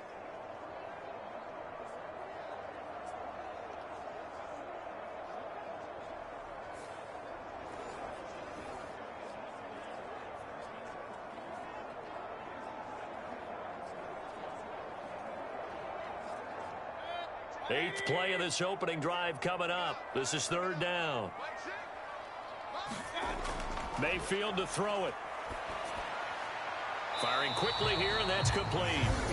The Saints going to call the first of their timeouts as he'll stop it with exactly a minute to go before halftime.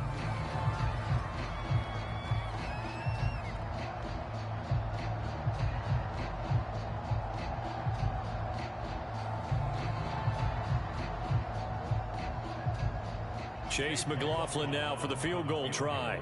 From the right hash and call it an even 50 yards. And this one is right through. And we have action on the scoreboard just before halftime. It's 3-0.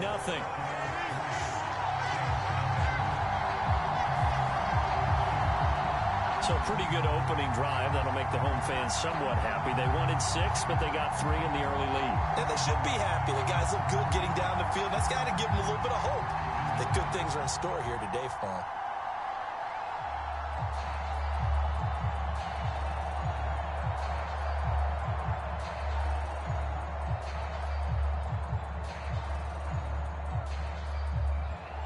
The Bucs ready for the kickoff. And here we go. It's in the air. From the end zone, here comes Williams. And he'll get it up past the 20 to about the 22.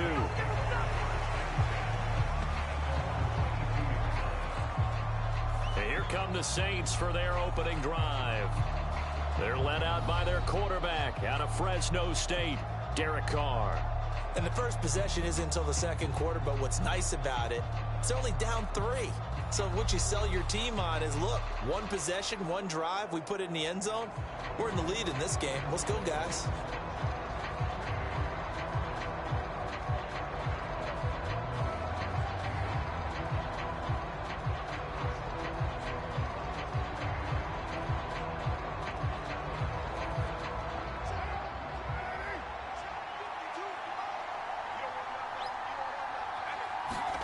On 1st and 10, here's Carr.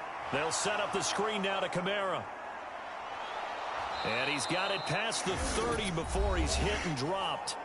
Now we'll get a quick timeout called by New Orleans, number 2, as the clock will stop with 45 seconds to go in the first half.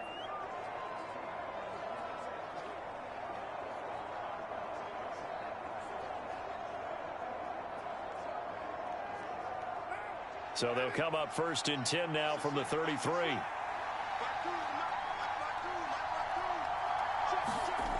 Now Carr. Finding Taysom Hill complete. And this will leave him a yard short. Nice pickup of 9 yards on 1st down. and there wasn't much room for the big tight end to do much after the catch. But at least he was able to pick up a solid gain to help his offense continue to move in the right direction. Carr signaling to his guys, let's go here. 2nd and 1. We'll get this one underneath to Kamara. And he'll be taken down, but not before he gets into enemy territory. Now the Saints will use their 3rd and final timeout as they'll stop the clock with 12 seconds to go in this first half.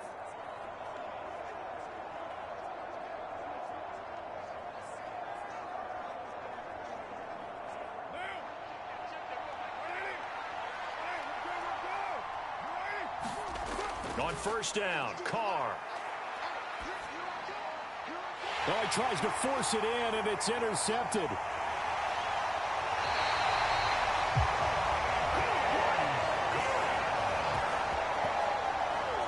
Well, this had trouble written all over from the start. He's got 2 extra defensive backs in the game he's got to deal with. They're in a dime set. So everywhere he's looking, he's seeing a different color jersey. And sure enough, this one winds up being intercepted.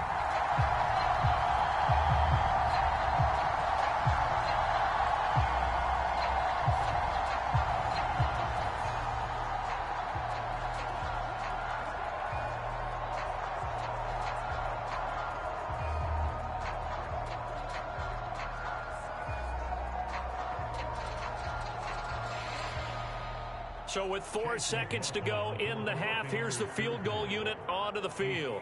This will be spotted just shy of midfield, a 59-yard attempt. And this is good. It was running out of gas there at the end, but he winds up getting just enough on it. So a couple of field goals, that's all we've been able to muster through 2 quarters of play. 6-0 is our count at the break. As we toss it an hour or so east of here to Orlando, it's Jonathan Coachman with our EA Sports Halftime Report.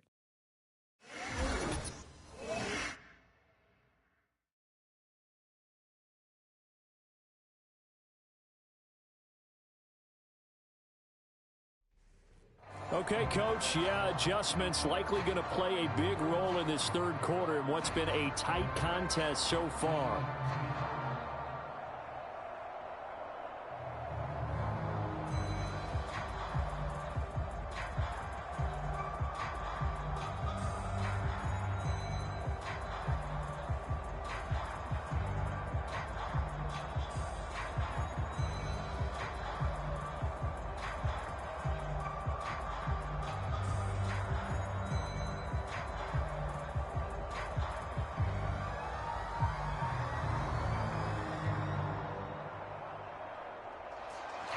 The Saints going to go on offense first, and they trail here as we begin quarter number 3.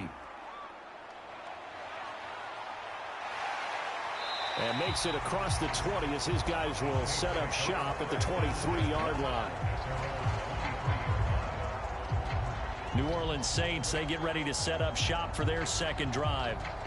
And maybe time for this offense to really hit the reset button. They were shut out in the first half, but still, they're right in this game. They certainly are. What I like about it is that you actually continue to play.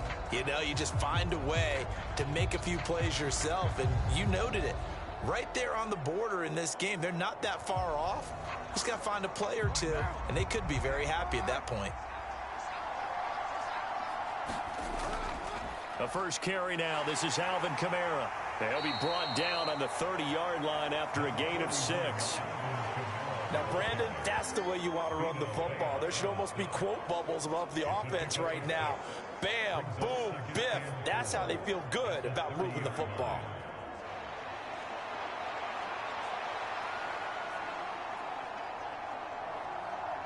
And the ball on the 30. Here's 2nd and 4. They run it again with Kamara. And Kamara's going to have a Saints 1st down as he'll get this up past the 35-yard line. Well, partner, if the defense isn't going to adjust and they keep giving them those 5, 6, 7-yard runs over and over, they're likely to run it the whole way to the end zone. They'll be more than happy to take the yardage available and save some of their other plays in the playbook for another time. Now a 1st down carry. It's Kamara. Nifty. There he goes, right side. And he's finally taken down, but not before he reaches the 14. 62 yards rushing for him now on just his first 3 carries. Trailing here in the third, and that run might just be the spark that this offense needs. And don't you just get the sense that he's going around not just in the huddle, but looking over at the bench and saying, ball, give me the ball. Let me carry this thing home.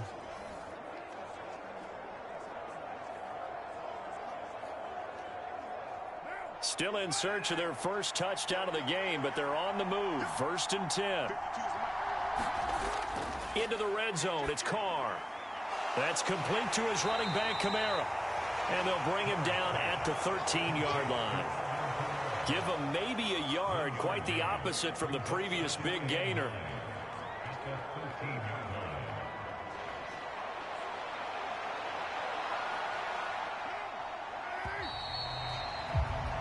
And that's going to do it. Clock hits zeros. They're not going to get another playoff. Time has run out on this third quarter. We'll return with more after this. This is the NFL, and it's on EA Sports.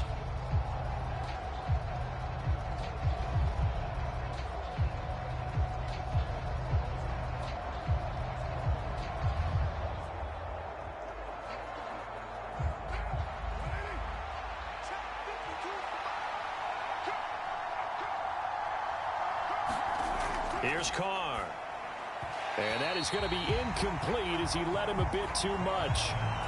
So he's unable to complete it there, and just not the game that you would expect from him. He's been off the mark really start to finish. Yeah, it makes you wonder what exactly is going on. Is he a little bit dinged up here, or is he just off just by a bit?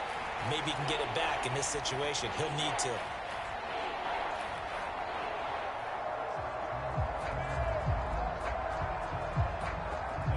Work to do here with a crowd at fever pitch. 3rd and 9. Carr to throw. Drops this off to Kamara out of the backfield. And they're able to corral him right around the 8, and that's short of the first down. Nothing open downfield. They went underneath. Yeah, see if you can get it to your running back. See if you can make someone miss in the open field. Boy, hard to catch your breath. Another big play looming. 4th and 3. Now Carr, got to have this one. And it's incomplete. They cannot convert, and they turn it over. They had to go for it with such little time remaining, and the Buccaneers defense holds, and they get the football back. So they finally get their first trip to the red zone, and it ends with nothing. And that's what I'm going to focus on with you, because you teed it up really well. Finally get to the red zone. So there's got to be a little bit of frustration because they haven't moved the ball as well as they wanted to all game. Now they get there, but we got to go for it because we don't know if we're going to get back here again. We don't know how many opportunities because they've been sputtering a little bit. Absolutely. At this stage in the second half, to get there and not get it for the first time, tough.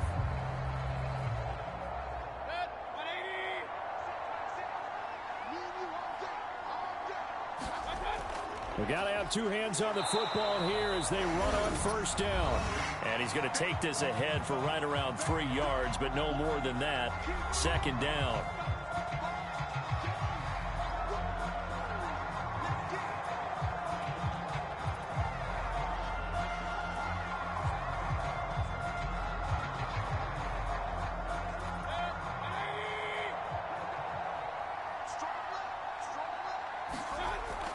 He's going to get it again. Just looking to get forward and protect the ball. Now we'll get a quick timeout called by New Orleans, number 2, as they'll head to the sideline and talk over what to do next.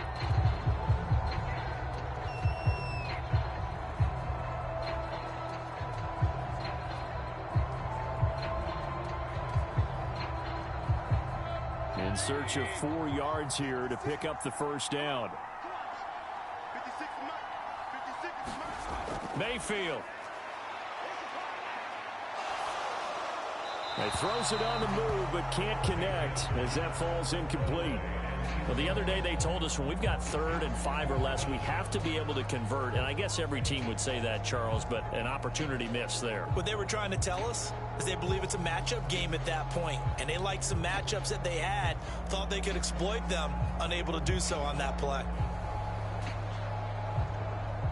Here comes the Buccaneers punter now. And you wonder, could they possibly think about taking a safety here?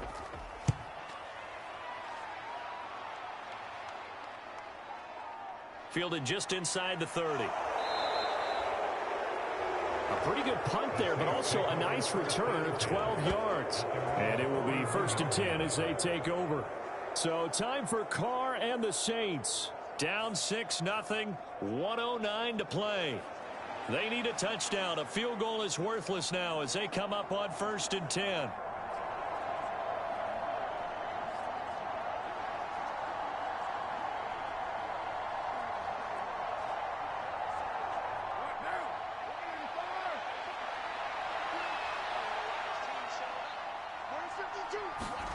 Here's Carr. And he can't get a throw away. He's taken down. Levante David making his presence felt in the backfield. But certainly hit the point of no return in this one because that was absolutely the last time they could afford a sack. You got to sustain your blocks and keep your quarterback clean for as long as it takes in this situation. They failed up front this time to do so. Looking left sideline, incomplete. This secondary as a unit, they've worked really well together in this one, especially late. A lot of cohesiveness, a lot of communication, and some great athleticism. They're playing so well now, a nickname is sure to follow. They're going to have to name this whole unit soon. This crowd turning up the decibel level. It's 3rd and long. Now Carr. He's going to let it fly. And he knocks the ball away, and it falls incomplete. And that's the downside of taking these big shots because they're definitely lower percentage plays. And now you look up, and it's 4th down. So not only do you have to worry about getting big yardage, you also need to just keep the game alive. The decision made for them. They've got to go. It's 4th down. They'll go for it. It's Carr. Now a desperation throw deep downfield. And he bats it away, and it falls down incomplete. They had to go for it with such little time remaining, and the Bucs are going to take over with excellent field position to boot. So they've gone for it twice now on 4th down in this game, and both times unsuccessful. I wish we could hear the headsets now between the head coach and the offensive coordinator. Now that they're 0 for 2, if they get into a third situation, head coach might say, hey, you got anything for this one? Might get radio silence back.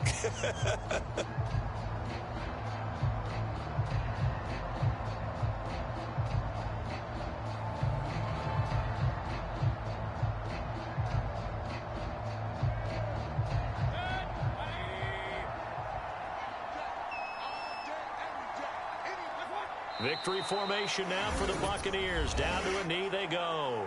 Now the Saints will use their 3rd and final timeout as they stop it with 22 ticks to go in the 4th.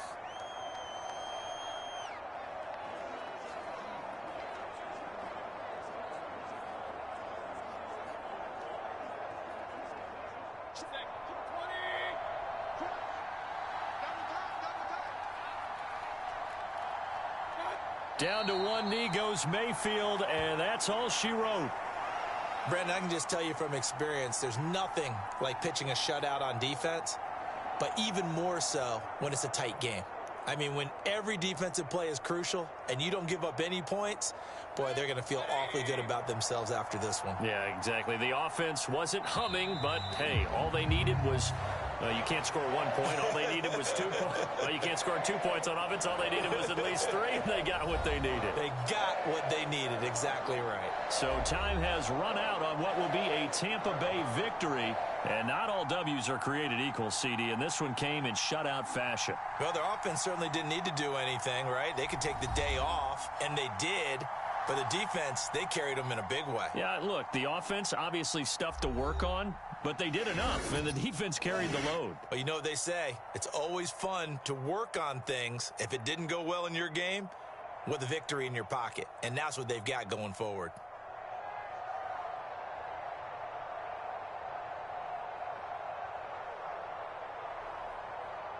So that'll do it for us. For my partner, Charles Davis, and all the hard-working men and women on our crew, I'm Brandon Gaudin. You've been watching the NFL right here on EA Sports.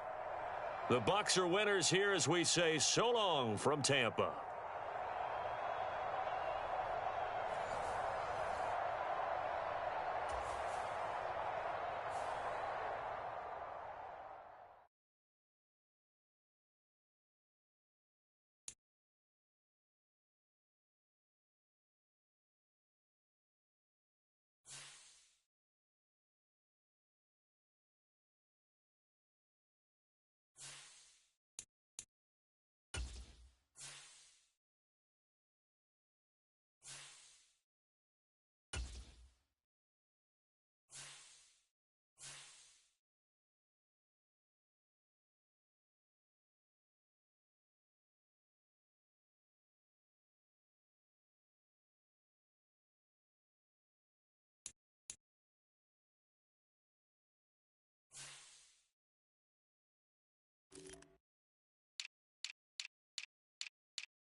Today, from Mercedes-Benz Stadium in Atlanta, Georgia,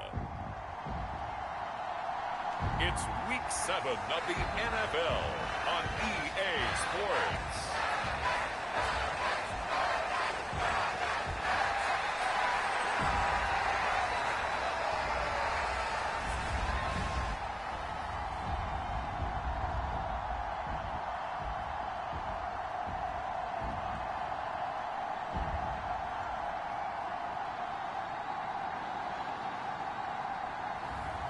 It's the Atlanta Falcons taking on the Washington Commanders.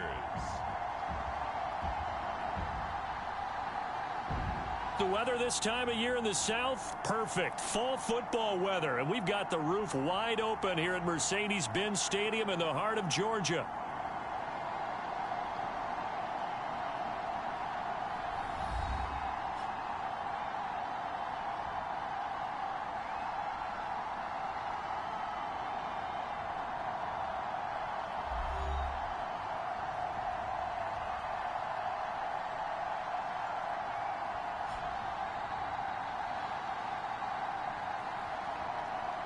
With Charles Davis, as always, I'm Brandon Gaudin.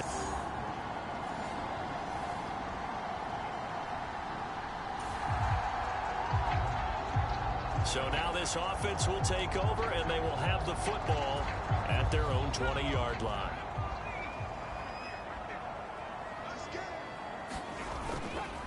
A run for the first time with Bijan Robinson. And he's going to get 7 out of this before being taken down at the 27.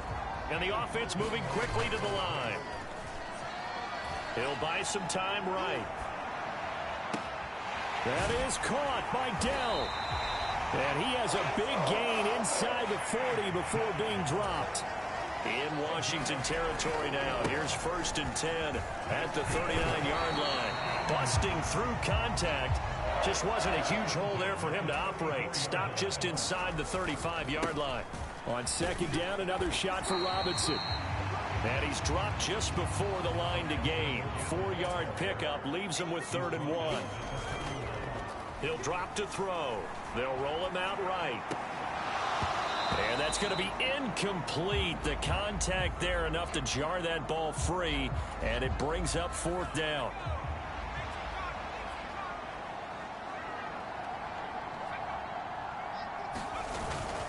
They'll run with a 2nd-round pick from April's draft. And he picks up the 1st before he's taken down at the 29. They only got a couple, but a couple's all that they needed as they convert on 4th. We're scoreless after 1.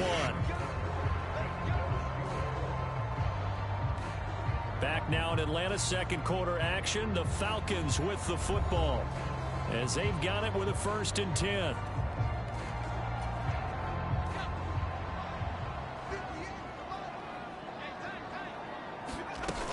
On 1st and 10, it's Robinson.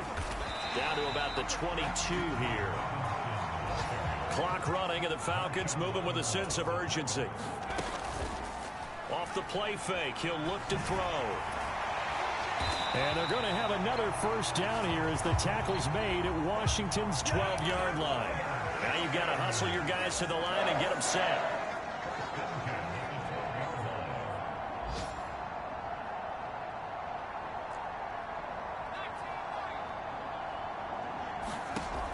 Now they'll switch it up here and look to throw. And that'll be off the mark, too far out in front, and it's incomplete. That's already the 3rd time they've looked his way on this opening drive. He's caught 1 of the 3. That doesn't mean they won't continue to go in that direction. It feels like they think they've got something good going there, and they think those numbers are going to increase. And inside the 5 here before he's out of bounds, right at the 3. And now we'll get a stoppage here. There appears to be an injured Falcon on the field. So as the medical staff takes a look, we'll step aside. So they just need 1 yard here to pick up the 1st down. They'll look to throw for it on 3rd and 1.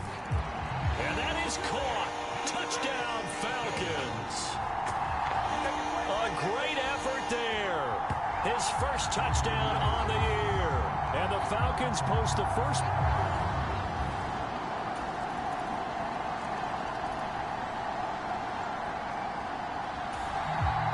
It's set to begin their next drive. The Falcons offense at the line. And we'll see what they want to do. 45 seconds is all that remains until the break.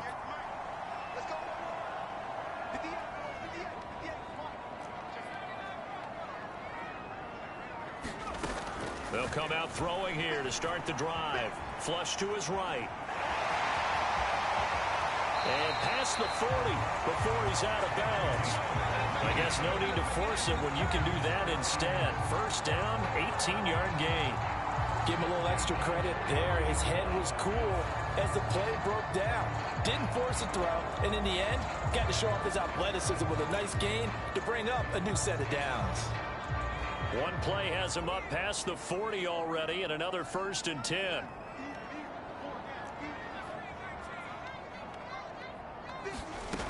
They're going to look to throw.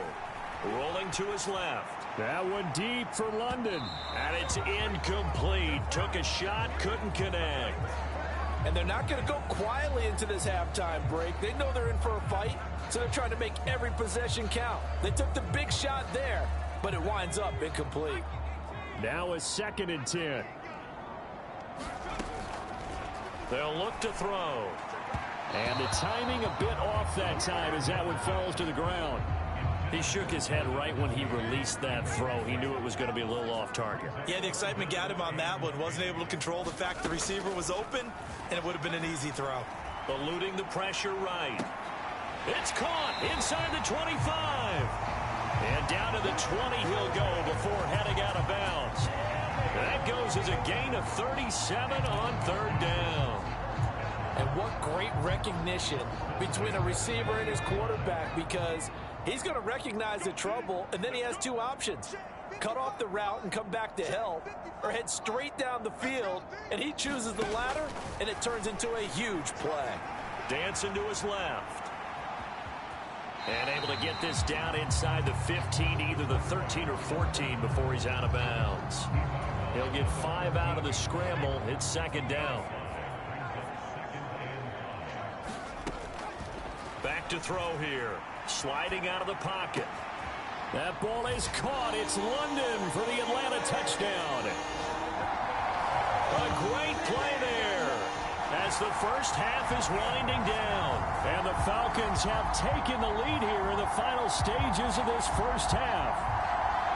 So that really an almost perfect drive as they chew up some clock and wind up scoring late in this first half.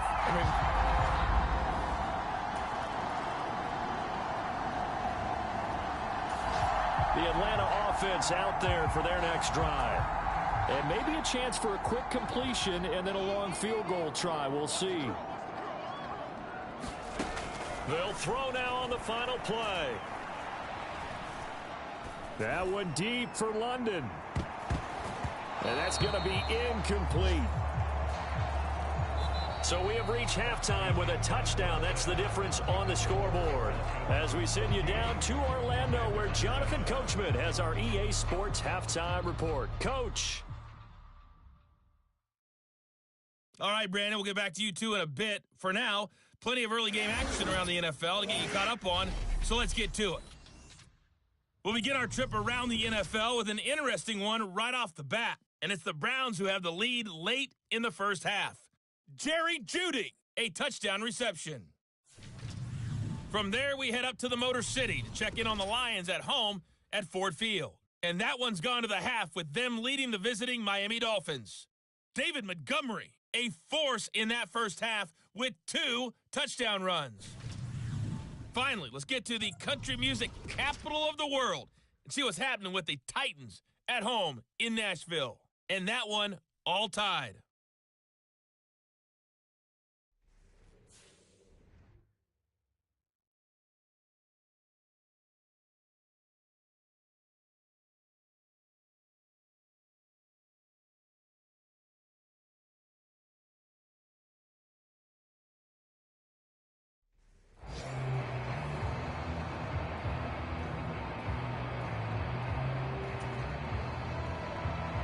One-touchdown ball game, 14-7 our scores. We get back at it on EA Sports. From a couple yards deep, he'll bring it out of the end zone. And not much happening on the return as he'll get this to about the 23. So we get set to start this third quarter. Here's the Falcons offense now.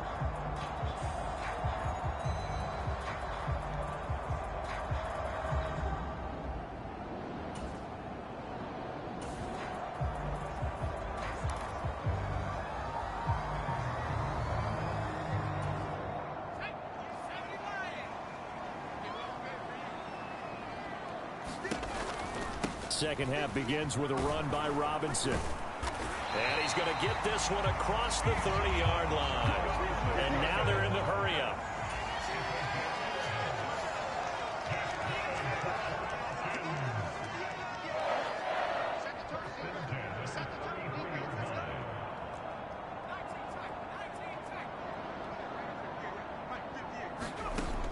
They'll look to throw now on first down. Escaping the pressure right.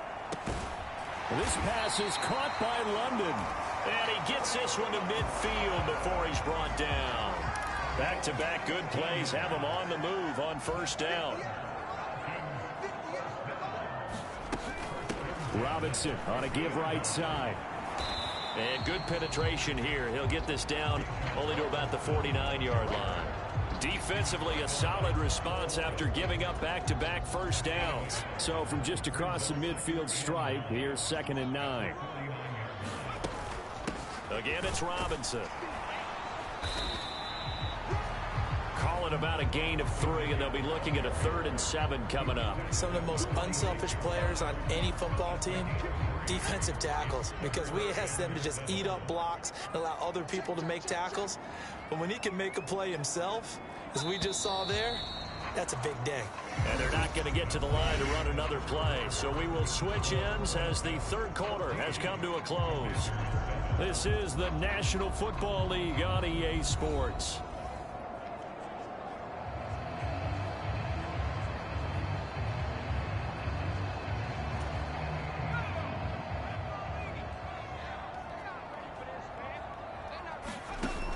On third down, he'll drop to throw. And that is incomplete.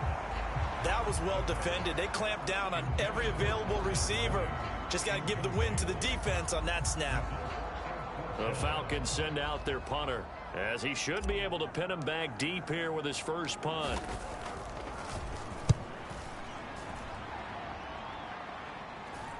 And a great job here. This is going to turn out to be a beauty. This is marked down at about the 3-yard line.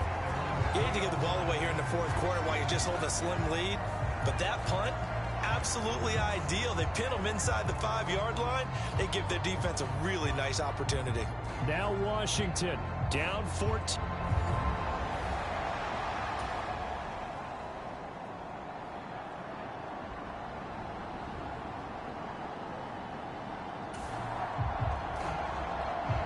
Well, their defense did the job. They got the turnover on downs. Now what can the offense do as they take possession?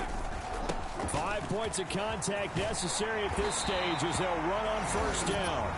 And able to get this one across the 45 before he's brought down.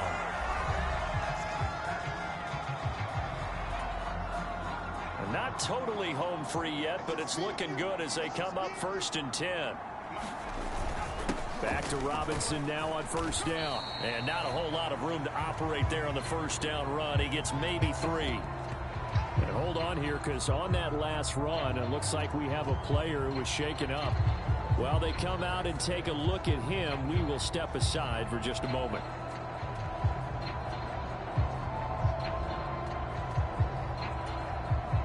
Have to imagine this will be on the ground as well as they come up 2nd and 7. Robinson up the middle. And he is going to have a Falcons first down, and it would appear that that's going to be the one to do it.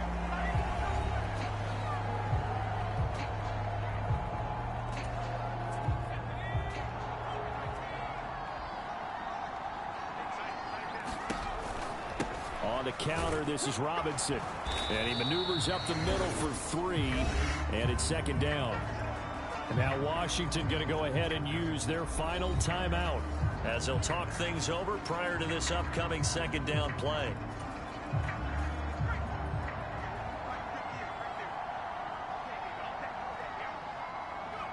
The Falcons in victory formation as they take a knee.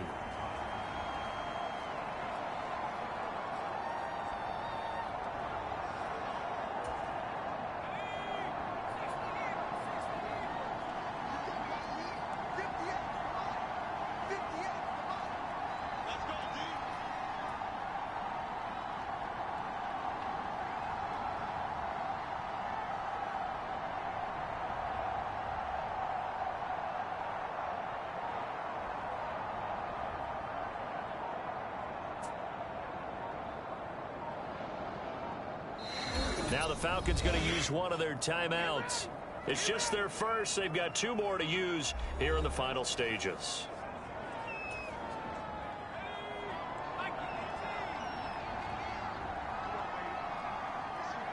And they will take a knee here.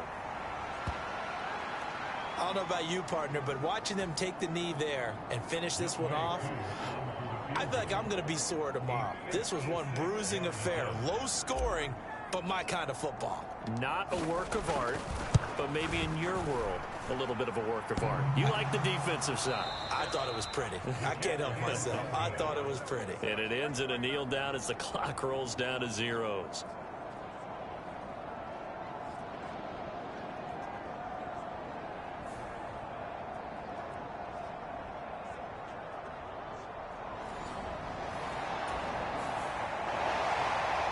Came down to one final jump ball on the Hail Mary, but partner, the defense was ready, able to force it to be incomplete. Ball game over. Look, let's face it, everybody wants to work the ball in closer and take a more high percentage pass to try and tie the game, but the Hail Mary, that's what they had to work with. And now they're just hoping that their jumpers can get up higher and are stronger than the defenders. Not the case in this instance. They end up losing the game. So for Atlanta, their good start continues as they get their record up to 4-2. And they will hit the road next week for a date with the Green Bay Packers. Meanwhile, for the Commanders, they fall a game under the 500 mark at 3-4 through 7 games. And they'll get a chance to redeem themselves at home next week. So that'll do it for my partner, Charles Davis, and the best darn crew in the industry. I'm Brandon Gaudin. This has been a presentation of the NFL on EA Sports. It's a win for the Falcons here as we say so long from Atlanta.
today.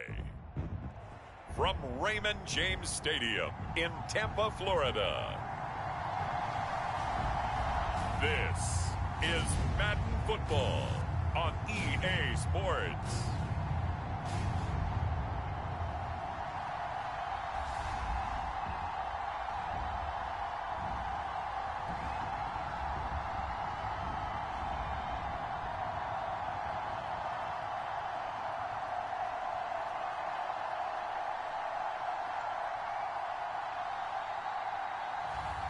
As we'll see Baker Mayfield and the Tampa Bay Buccaneers taking on Deshaun Watson and the Cleveland Browns.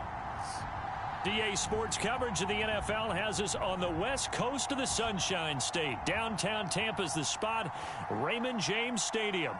Brandon Gaudin alongside Charles Davis. Before kickoff, Charles, quickly your keys to the game. Well, partner, I could give you the standard ones, turnovers, special teams play. But here's one that doesn't get talked about much anymore, and that's time of possession. Whoever controls the football, gives their defense a break, and takes care of business, that's the team that's going to win this ball game.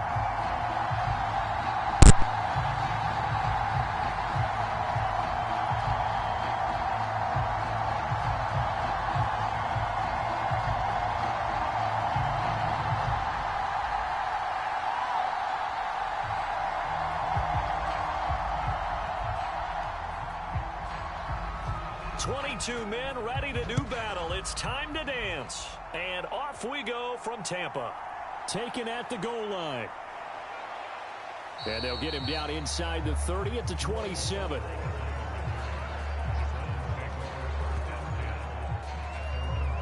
So here come the Browns for their first drive on offense. Orchestrating the offense will be a man who, of course, won a national title back in his days at Clemson, Deshaun Watson. And he's exactly the man you want in control of your offense. Excellent arm, good zip on the ball, not afraid to use his legs when he needs to. And what he's excelled at doing is making plays when the first read isn't available or when the pressure's about to get to him.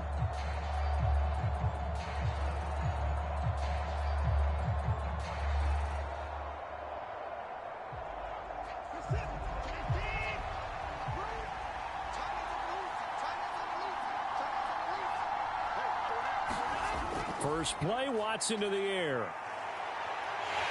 And he can't find anywhere to go with it, and he goes down.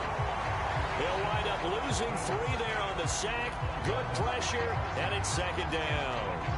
Well, if they have any thoughts of coming in here and getting this road victory, that's not the way to start it out on the first play of the game. Yeah, one thing you always say when you go on the road, take the crowd out of the game. They actually brought the crowd into it by permitting that sack right out of the gate.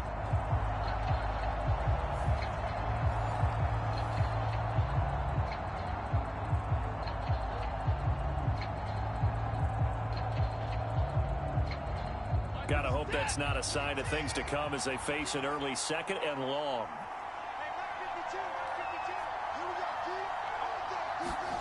To throw is Watson. Now they go screen. It's complete. And able to break one tackle, but then quickly brought down. But a nice little gain. I wonder what was going through his mind when he got the play call.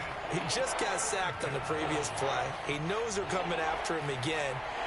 A little bit of guts to stand in there, take the hit, and successfully complete the screen pass. Really well done. No score after one on EA Sports. The start of the second quarter, and it's the Browns in control of the football as they've got it with a third down coming up.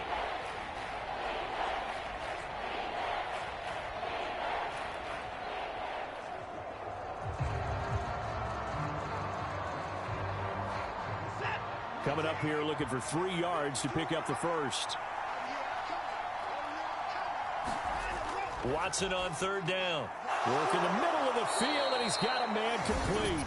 Now the Browns will use the first of their 3 timeouts as the stoppage will come with a little under a minute to go in this first half.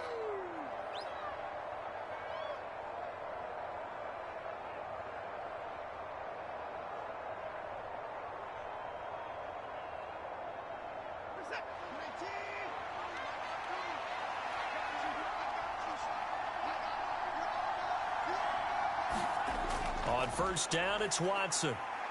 Flushed out right. And he'll protect himself at the end here as he winds up getting pretty decent yardage. Now the Browns signal for the second of their timeouts as the clock shows 50 seconds to play here in half number 1.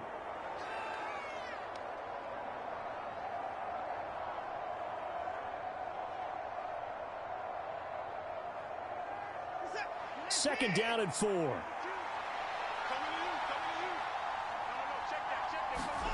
Now Watson. Open man downfield is Judy. He's got it. And this is going to lead to another first down as the tackle's made at the Bucs' 24-yard line. A really good pickup of 28 yards. That crossing route is so effective when you hit it just right because you get a guy on the move, and then we see the end result there. It's a nightmare for the defense. They got a guy with a full head of steam. Not only does he catch it, but he picks up additional yardage after it.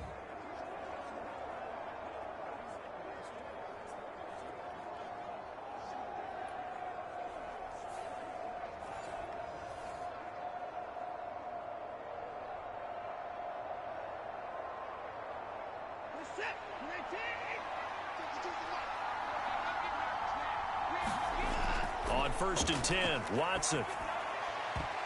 And that is incomplete. He couldn't hold on through the contact. Brings up second down.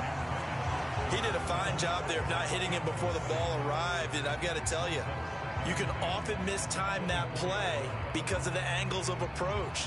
When you're going to get him, sometimes you panic as well and think, I've got to be there right now. Instead, in this case, timed it perfectly and knocked it free. Back to the air, Watson on second down. Gets this over the middle to Tillman. And they do get him down, but not before he's able to slip it inside the 5-yard line. The Browns will quickly use their third and final timeout as they stop it with 11 seconds remaining in this first half.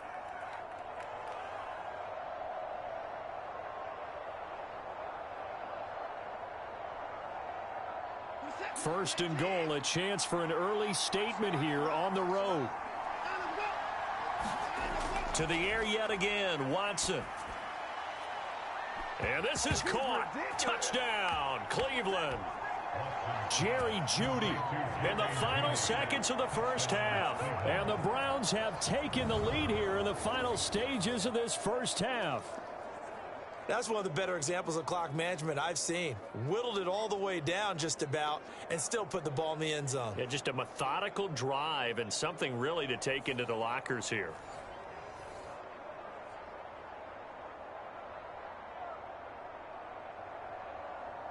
Dustin Hopkins on now to add the extra point.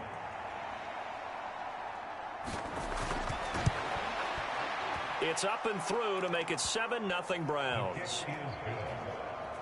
So that one an 8-play drive. It spans 75 yards. And it ends with a touchdown for Cleveland.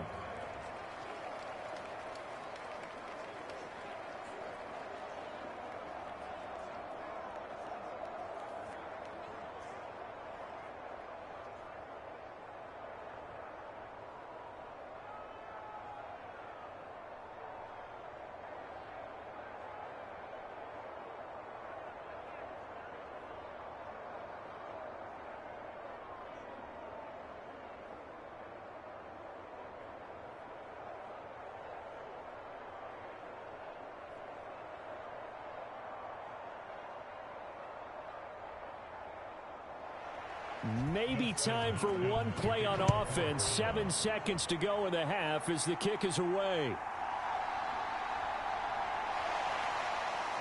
And he takes this near the 25. Just a little pass there. Call it the 26. So out come the Bucs now for their first drive. They'll be led out by the first overall pick in the 2018 draft. A 4-year starter, of course, for the Cleveland Browns. Now going against him, Baker Mayfield.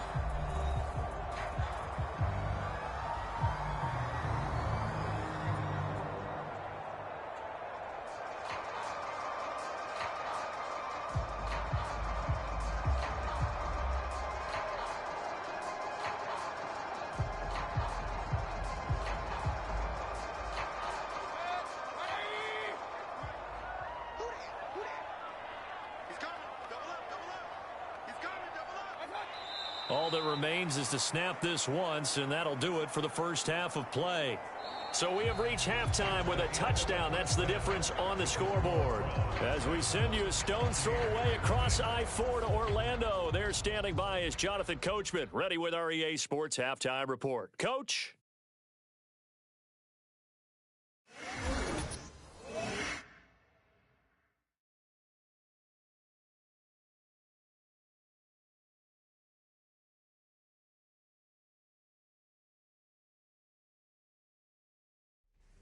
Okay, Coach, thanks as always. This one's still anyone's game as we welcome you back for quarter number 3.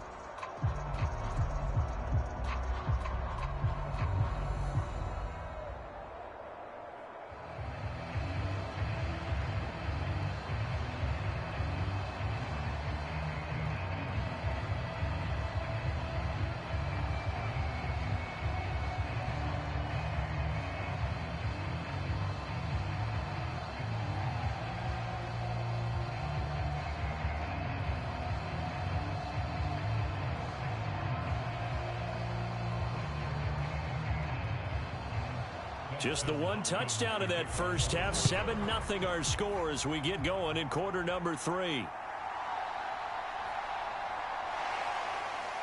And able to get this across the 20, but not much further as he's dropped it to 23-yard line. Tampa Bay, they're getting ready to set up shop here for their second drive. And they're still very much in this game, although they do trail. What's the game plan, Charles, for the second half? It might be a little counterintuitive because most people will think losing equals passing the ball more, but I'd establish the running game. They kind of went away from it in the first half. I think if they get back in balance, it'll help them when they put the ball back in the air.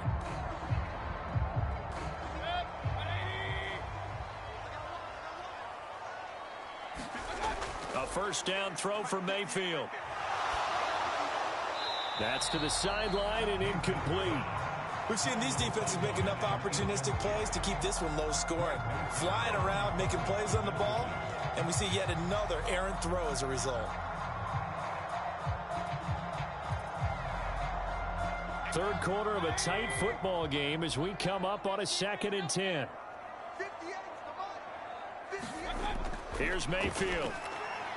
The pass is caught by Cade Otton. That'll leave them with a 3rd and 2 coming up. They got 8 yards there. Let's not quibble about the gain there on 2nd down. That was a positive play because that was a take-what-you-can-get situation. Got out to the tight end. Now it gives them a much better opportunity to convert on 3rd down. And for the Browns, a nickel set here on 3rd down. Mayfield now. He completes it to Evans. And he'll be taken down, but he does have first down yardage. 4 yards on the pickup, good enough to extend the drive.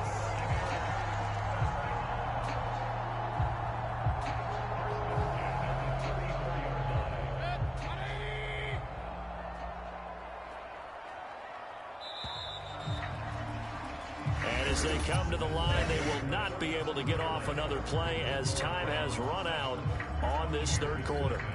We'll return with more after this. You're watching the NFL on EA Sports.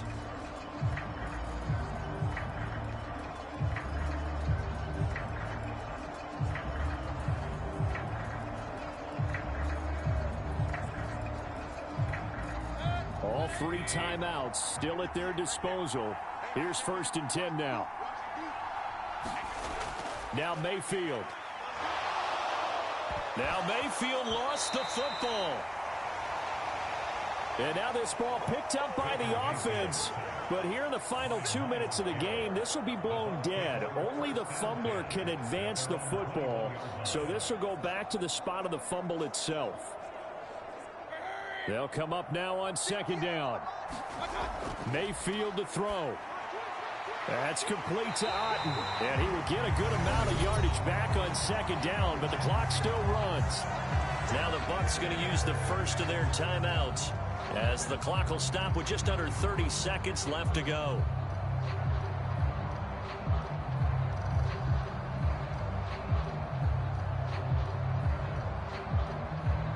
This definitely 4-down territory at this point, but a critical 3rd down here.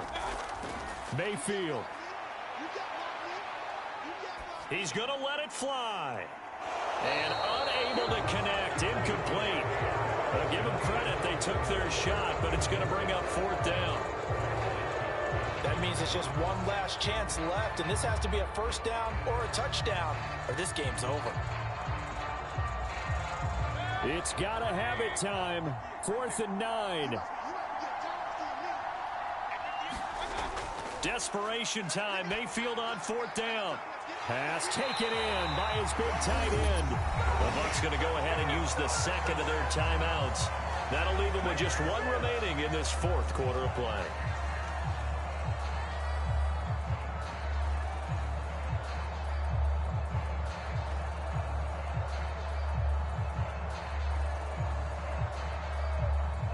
Well, this offense still has the one timeout here, remember. 1st and 10. Here's Baker. Now he'll dump it underneath to his running back, complete. The Bucs forced to use their 3rd and final timeout as he'll stop it with 11 seconds remaining in the ball game.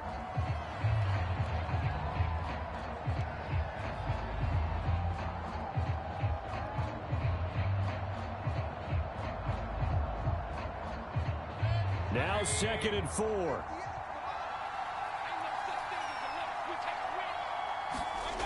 Mayfield.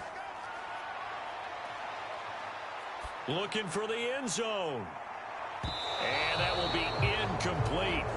Trying to dial up the long one way out there, but it'll be 3rd down. And now time for one final play that has to be obviously in the end zone. Can't wait to see what they call, but you want to get it to your best player. Sometimes you have to do it by formation. Move everyone to one side, and maybe he gets a one-on-one isolated on the backside. One last shot for Mayfield here. A high throw there as this is knocked away, down to the ground and incomplete. So Cleveland able to come away with the victory here. And not all W's are created equal, CD, and this one came in shutout fashion. Well, their offense certainly didn't need to do anything, right? They could take the day off, and they did.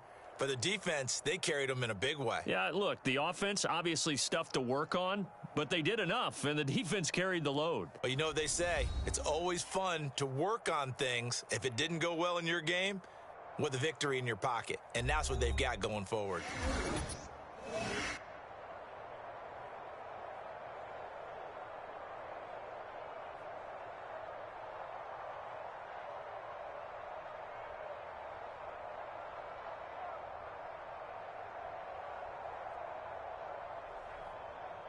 So that's a wrap for Charles Davis. I'm Brandon Gaudin. And this has been a presentation of the NFL on EA Sports. For more, check us out at easports.com. With that, we say so long from Tampa.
today.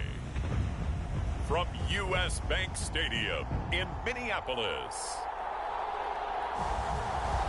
this is the National Football League.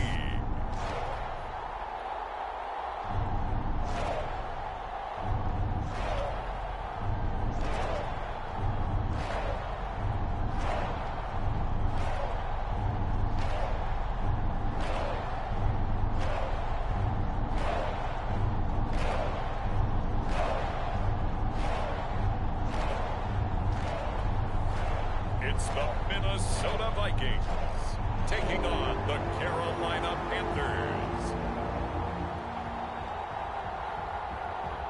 U.S. Bank Stadium holds just under 70,000 spectators, and they've come out in full force for this one. A fantastic atmosphere here in Minneapolis.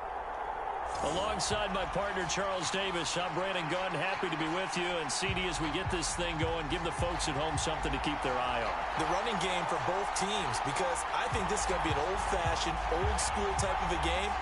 Physical, who wins up front, who runs the ball the best and controls the clock, they will come out the victor.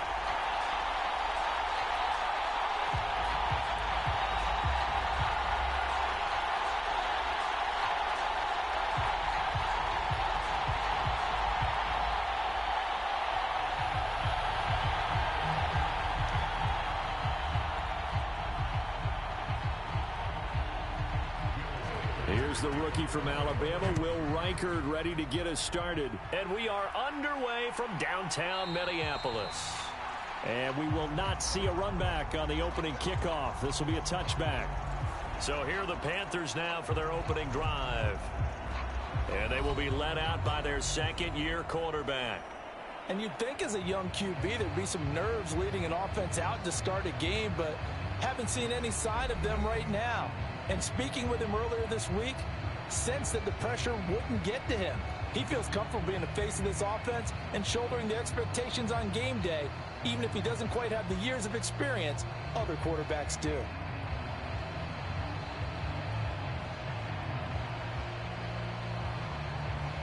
They come up with exactly 1 minute to go in this first quarter. A former Oklahoma State Cowboy, it's Chuba Hubbard. And he is met in his tracks behind the line of scrimmage. It'll go as a loss of a yard on the game's first play. Second down. I think sometimes when you're trying to get after the quarterback, maybe it's better to be lucky than great, because I think on that one, he's just trying to get upfield and rush the passer. Instead, the tackle for the loss landed right in his lap.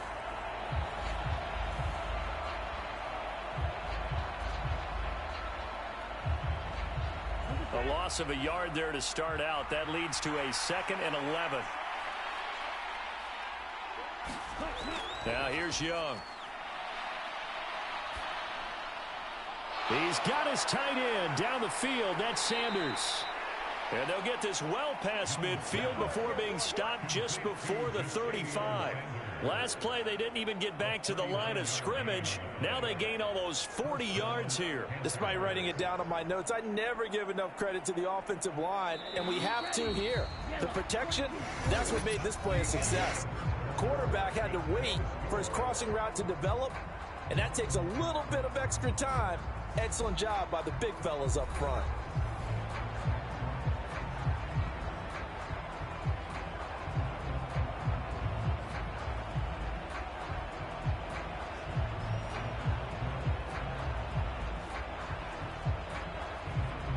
Could we get a touchdown in this first half after all? It's 1st and 10. Young now. And once again, this is Sanders. Touchdown, Carolina. A great effort there. 37 yards. And the Panthers post the first points of the ball game as they take the lead here in this second quarter. And that touchdown gives them a touchdown lead before they attempt the extra point. What a great way to end the half. Yeah, great job to put themselves in front. And now, see on the sideline, special teams defense scrambling, saying we want to preserve this for the final moments of this second quarter. Eddie Pinheiro now for the extra point.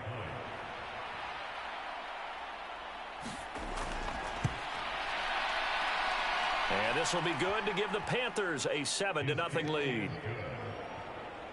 So a 75-yard scoring drive on just 3 plays. And the end result, a Panthers touchdown.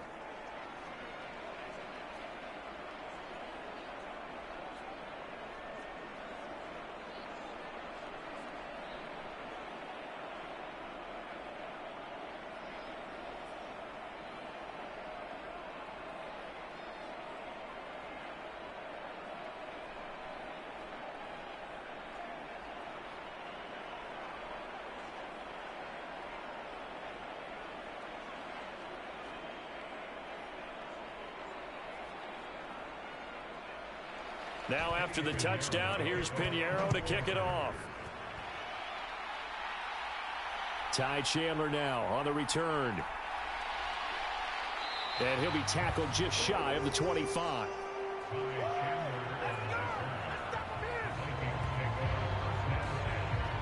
So here's the Viking offense making their way out. Commanding the offense will be the highly touted USC product, Sam Darnold. And the thing with Sam Darnold is we know the skill set is there. May not be the most mobile or strongest arm quarterback in the league, but usually plays with really good poise and at his best, like a point guard in basketball, able to move around and distribute the rock.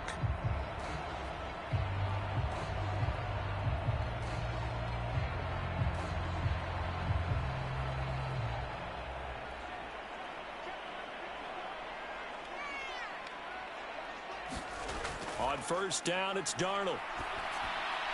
And this one is going to be off the mark, too far out in front. Well, touch and time are critical for those types of throws. He put a lot of zip on that one. Needed just a little bit more finesse trying to get it to his back.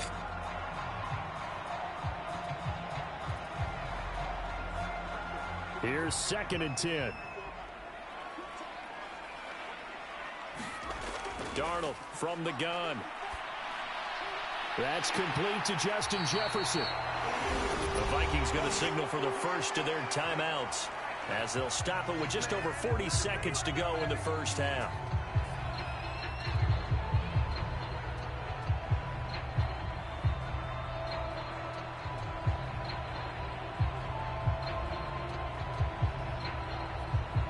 So from the 36 now, 1st and 10. Back to throw, Darnold.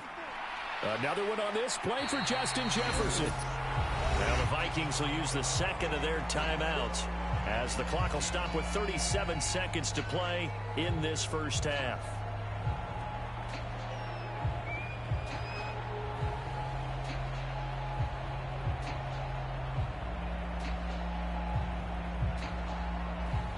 Two yards to go, 2nd down.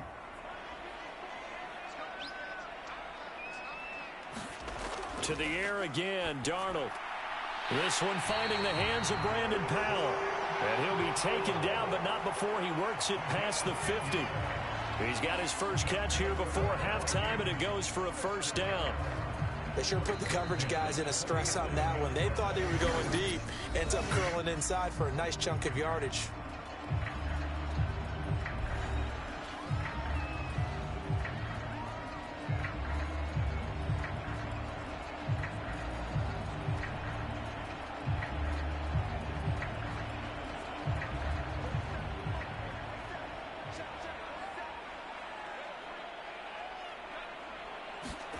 Darnold on first down. Going underneath, he's got Hawkinson. Oh, he's brought down. And remember here, no timeouts left. They got to get to the line quick. A gain of 8 there on the play. And that'll bring up a 2nd down in just a couple.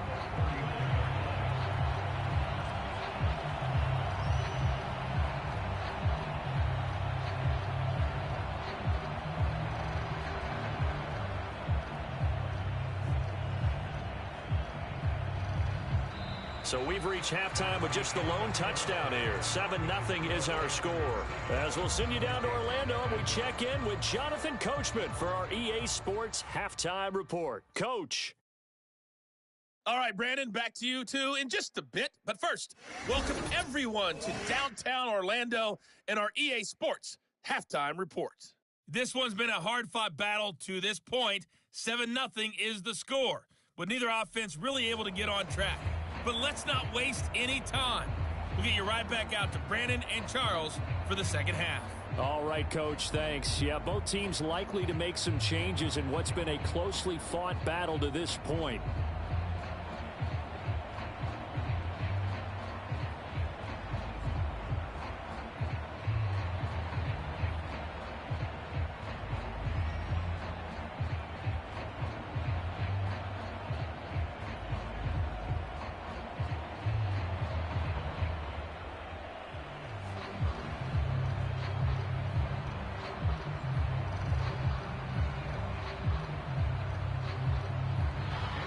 Just the one touchdown in that first half. 7-0 our score as we get going in quarter number 3. And able to take it past the 25 and up to the 28-yard line. The Vikings taking the field here for their second drive of the game. Well, out of the locker rooms here they come. Their first drive of the third quarter. And, Charles, they're trailing in this ball game, but we got a tight one and set up to be a very entertaining second half. And as we know, partner, in the NFL, there's trailing and there's trailing, right? Sometimes you're discouraged by how much you're down, but in this case, this is a tight ball game, so there's a sense of optimism here. I think they went into half and looked at their play sheet and said, these are the plays we really like. What do you say we use them to start the second half and get us going?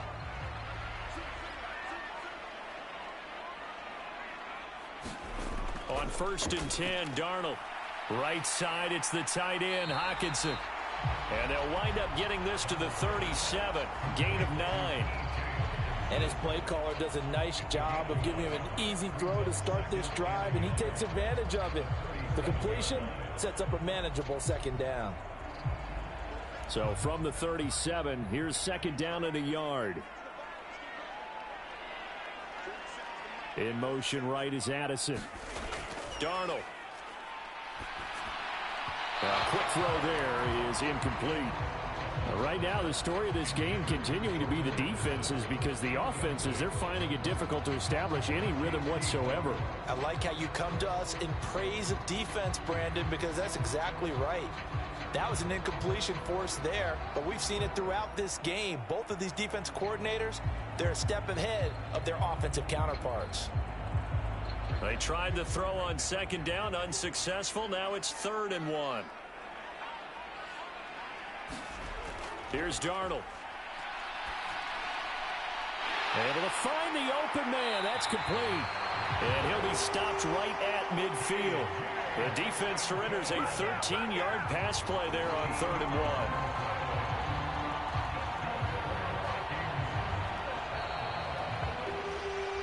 And that is going to do it for this third quarter of action.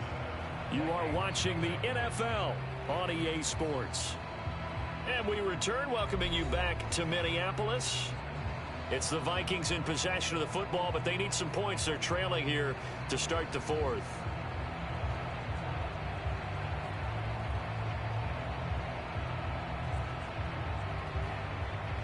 They'll come up 1st and 10 here. Darnold. Now a leaping catch. He's got it. And he is tackled inside the 40, not quite to the 35. They're making steady progress, but I see your face. You're worried about that clock. I'm worried about the clock, and at some point you have to have a splash play in there as well. Here's 1st down. Here's Darnold. He'll drop this underneath for Jones. The Vikings going to signal for the first of their timeouts, as they'll stop him with a little over 30 ticks to go in the football game.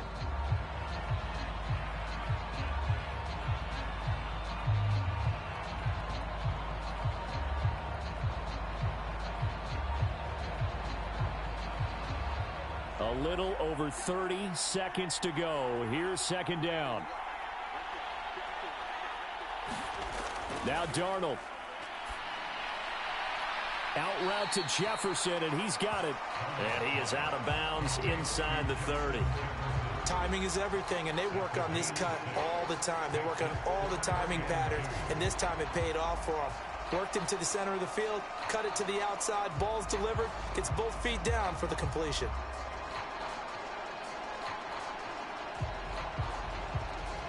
A big play here, 3rd and 2. Darnold to throw. That is caught, and he'll be taken down, but he does have first down yardage. Now the Vikings will use the second of their timeouts as the clock stops with 23 seconds to go in the game.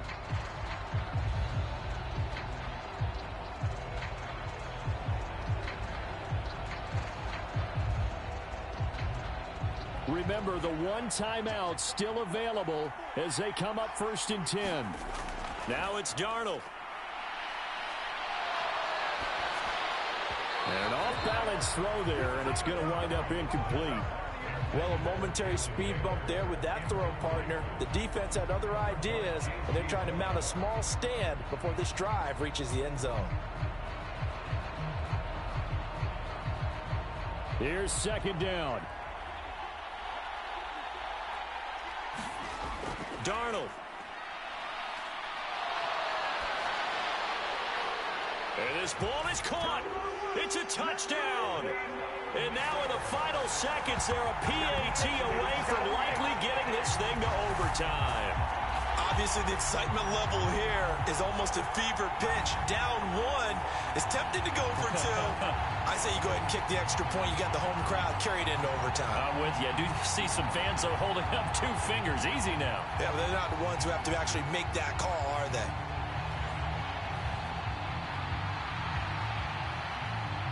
No going for 2. They'll kick the point after. Now the Panthers going to use the first of their timeouts. That'll leave them with 2 remaining. We'll be back after this.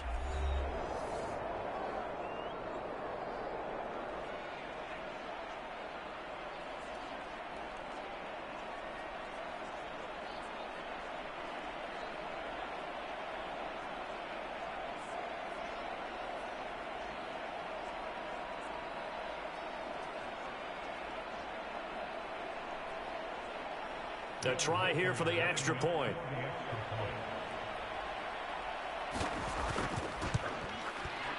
And we may very well be headed to overtime.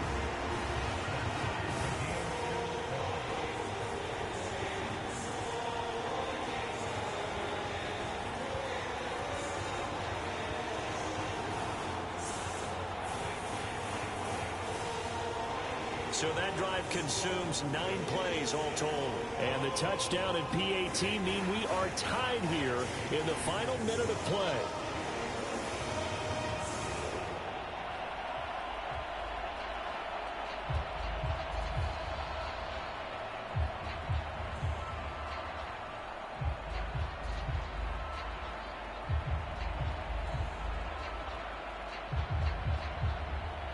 This one, all we could have asked for. All tied, final minute as the kick's away here. And with time a factor here late, he'll just take a knee and they'll start things out at the 25.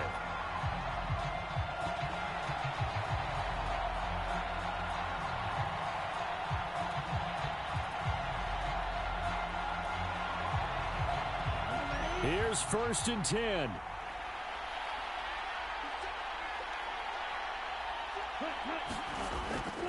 They'll start this drive out on the ground. And he'll get this up just shy of the 30. And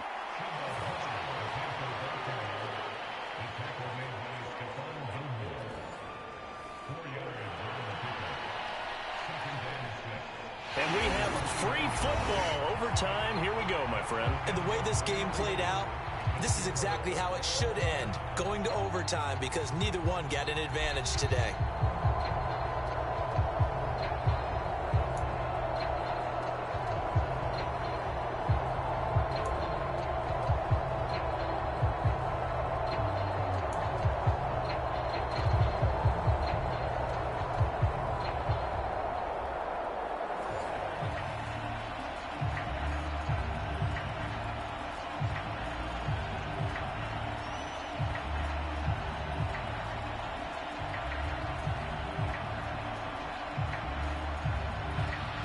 So the Vikings going to get the first chance to possess the football as we are back underway here in overtime.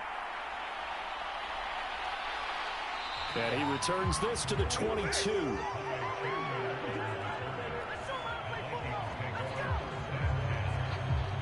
Minnesota's offense takes over possession. For this offense, Charles, remember the last time they were out here, marched it nearly the full length of the football field, and a lot of the attack went through the air, so now they're seeing if they can duplicate that performance. Okay, if I show my age a little bit, partner, because I can hear my high school coach, John Ford. I can hear his voice in my head. Laddie, when you put the ball in the air, 3 things can happen, and 2 of them are bad. For the way the game's being played now, this is just part of what they do, so I don't think they should change anything at all. They've been dominant. Keep throwing it around. And he finds some space past the 25 to the 27. Now a timeout called for by the offense. They'll be down to just 1 remaining as we step aside here in overtime.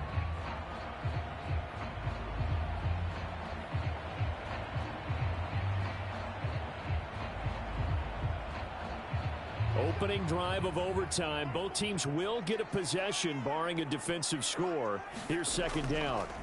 Darnold, his first throw in overtime. Open man is Naylor. He's got it. And they're able to get this one across the 35.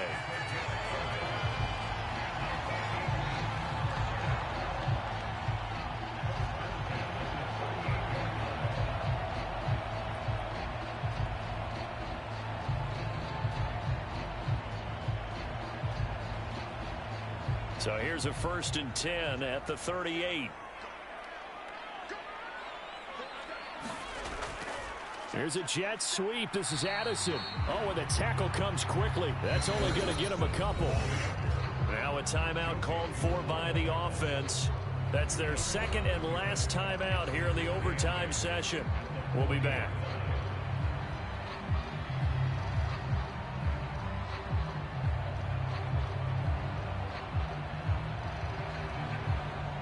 Here's a 2nd and 8. An inside give to Jones. And this is not going to be what they needed. They get a few here, but now 3rd down as the clock runs. Time to go to work. Let's go.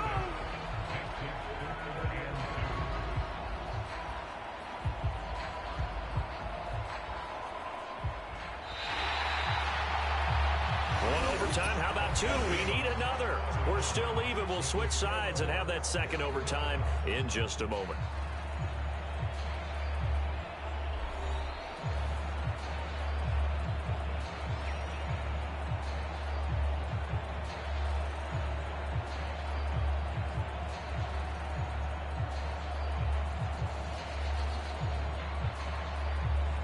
Hoping to keep this OT drive alive. Now they face a 3rd and 2.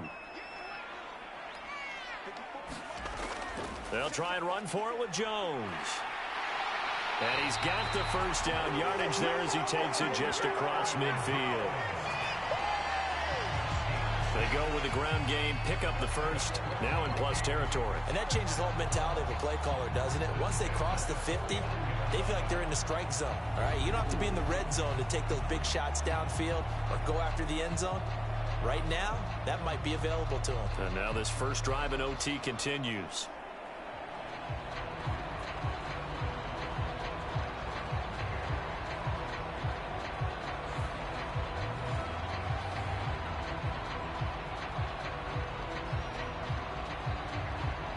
So from Panther territory now, it's 1st and 10 at the 49-yard line. Now it's Darnold.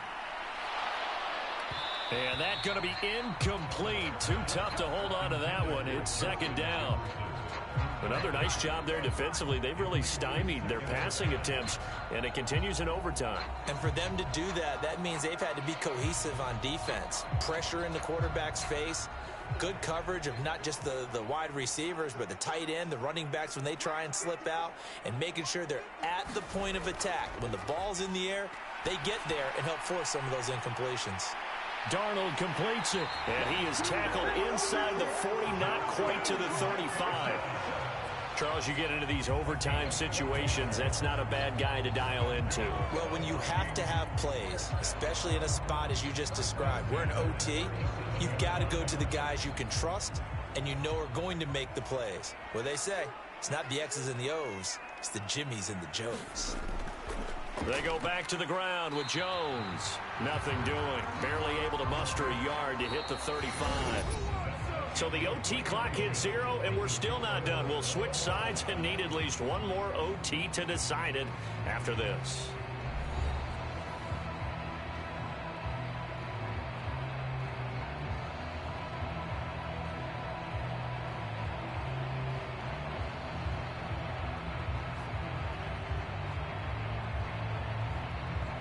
From the 35, here's 2nd and 9. Darnold now to throw. Going underneath, he's got Hockenson. And brought down, but not before they're inside the 25. Now a timeout called for by the offense. They'll be left with just one remaining here at OT.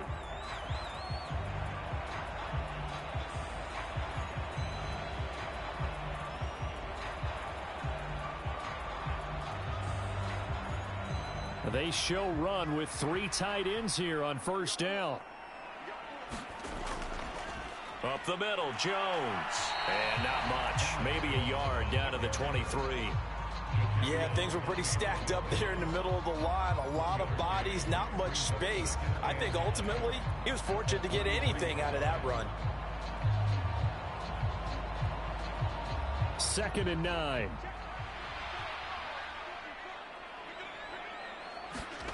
Now Darnold. Going underneath, he's got Hockenson. Now a timeout called for by the offense.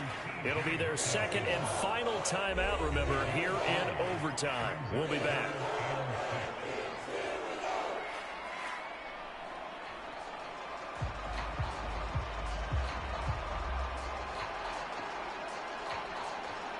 Opening drive of overtime, and now facing a 3rd down and 6. Big play coming up. To throw is Darnold. Yeah, this pass broken up. Excellent coverage there on 3rd down, as that was not an easy one to hold on to. Oh, nice defensive effort there, providing the hit as the ball got to the receiver, separates him from the catch, and normally he's a sure-handed target.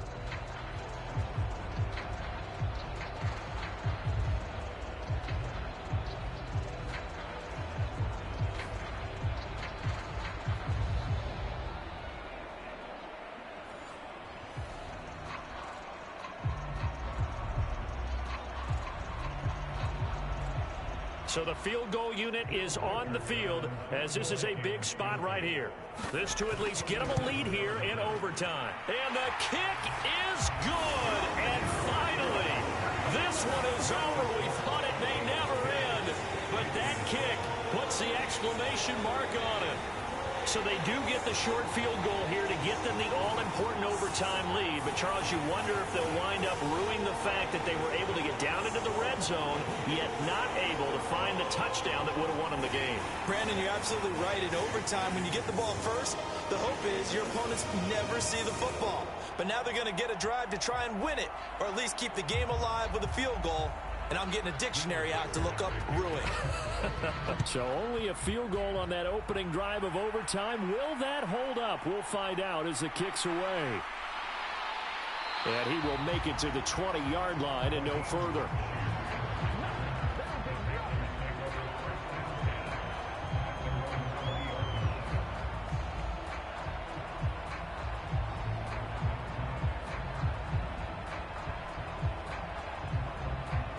This Carolina offense at the line, ready to go. Well, it's pretty simple now. They need a field goal out of this drive to extend overtime, or obviously, Charles, a touchdown to win it. Yeah, and I'm taking the defense's perspective on this one, partner, because now they know with a 3-point lead, they can afford to give that up because you just keep playing, right? The overtime gets extended. But if you give up the touchdown, it's game over. So on offense, every play you make You've got to try and get just a little bit more out of each one in order to try and get to the end zone, because they're going to play everyone back, keep everything in front.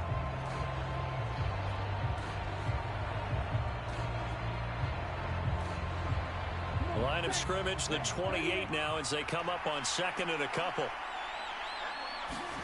Now Young. They'll set up the screen here for Hubbard.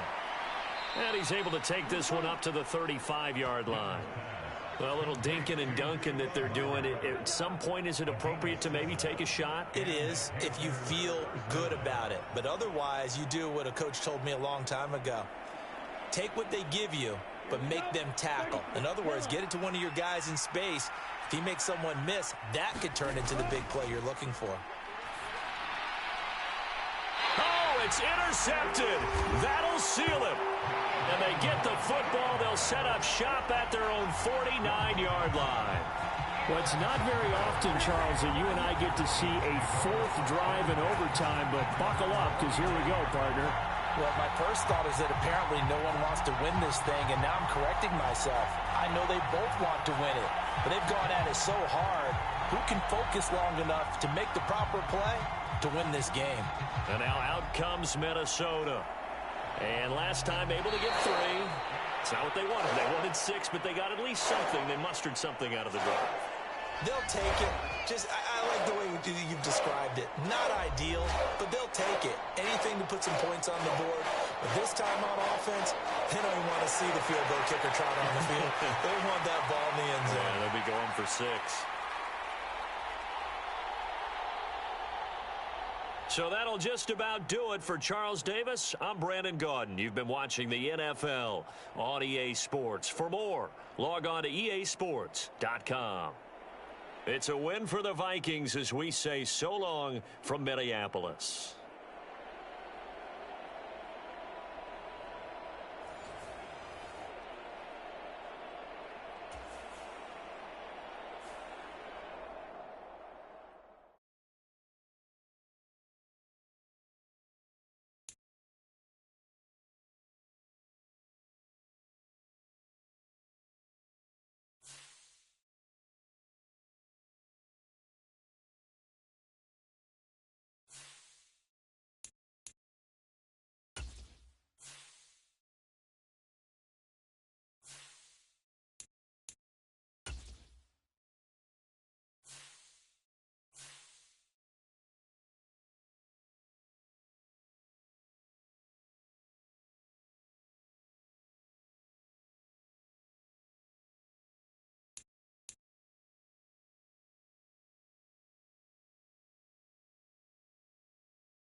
Today, from Lambeau Field in Green Bay, Wisconsin, it's Week 8 of the NFL on EA Sports.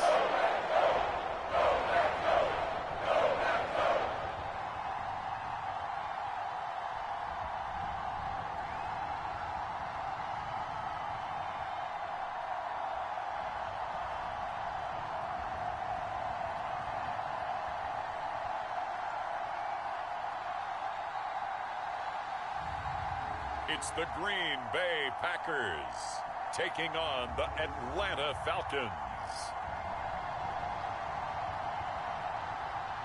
This is such a special place. You drive through the streets of Green Bay, no tall buildings, quaint houses, and then boom, right there in the middle of the neighborhood is iconic Lambeau Field.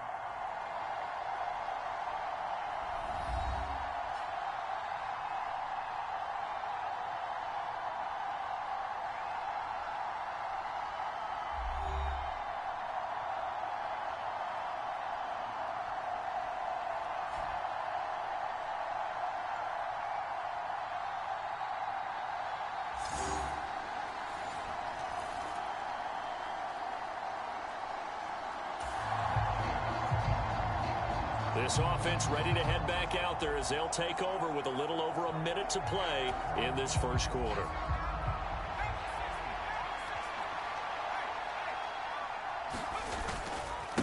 First carry of the game now for the Texas superstar, Bijan Robinson. And he is going to be stopped cold behind the line of scrimmage. He'll lose a yard there, and it's 2nd and 11. Those defense for the Packers, they put together a strong effort last week in the win over Chicago. And no matter what's done throughout a ball game, it always comes back to blocking and tackling. That's the essence of football. But I think it's hard for people to understand just how difficult it is to tackle, especially open field. Very few missed tackles on tape that I saw last game.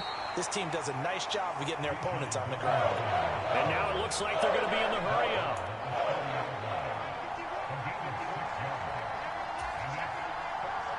And now they'll fake the give here on the end around and look to throw. And he's caught on the sideline, but he's not going to have a first down. They say he was out of bounds. So a big call there that brings up 4th. And boy, down a touchdown already, but they're going to line up to go for it on their side of the field.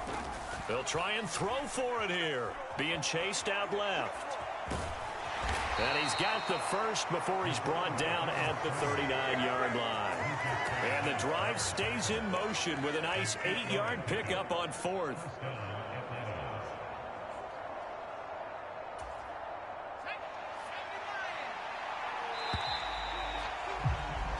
After one, 7-0 on EA Sports. Second quarter now, Falcon football, as they've got it with a 1st and 10.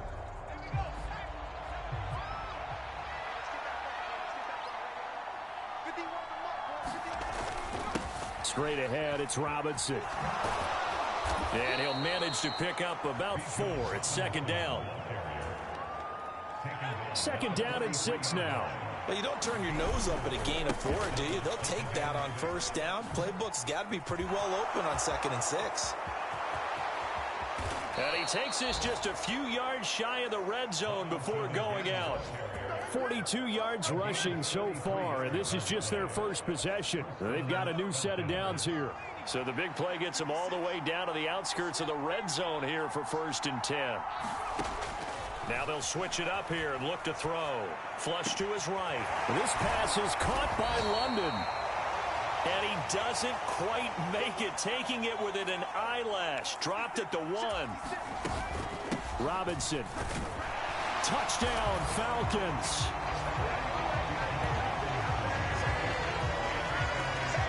Boy, 2 long, sustained drives by each team to start things out. It's kind of... That means we'll be out of here quickly if we get a few more drives like that. We're in the second quarter now, and we've only had 1 drive apiece, each of which have ended with touchdowns.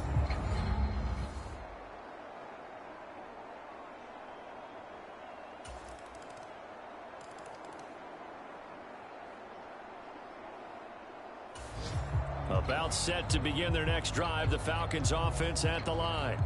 And with a little under a minute to go, they may try and work their way into field goal range and try to tie up this ball game.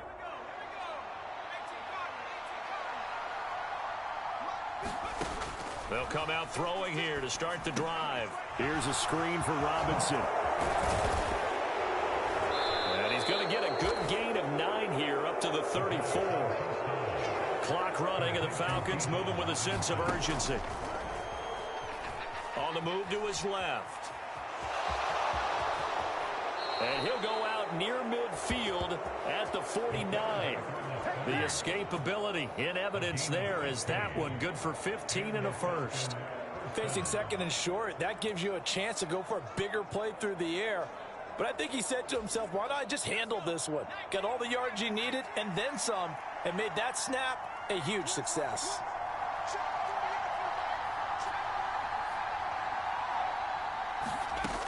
Now on first down, he'll drop to throw it, eluding the pressure right. That one complete. It's tanked down. And he'll go down, but not before getting this inside the 30. And they're going to speed things up here. They'll look to throw now on first down. Steps away to his left. And that is incomplete. 2 seconds left on the clock. That's a tough spot for a running back coming out of the backfield because you know he's got to look for the football, knowing full well he's got a man coming his way, full steam, and he broke that one up. And that is no good. And instead of tying it up,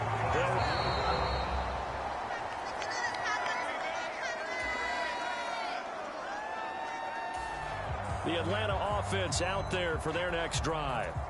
Now this game, it has obviously been all about the defense on both sides of the football. Which offense is going to break through here? We'll see if they can do it on this drive. 5 yards is the tally on first down. That brings up 2nd and 5. They'll run again here with Robinson. And he'll be brought down just shy of midfield at the 49-yard line. Looking to speed things up here, going with some tempo. They go play action here on first down. Steps away. He's into space past the 25. And finally taken down at the 20-yard line. Under a minute to go in this third quarter as they come up 1st and 10.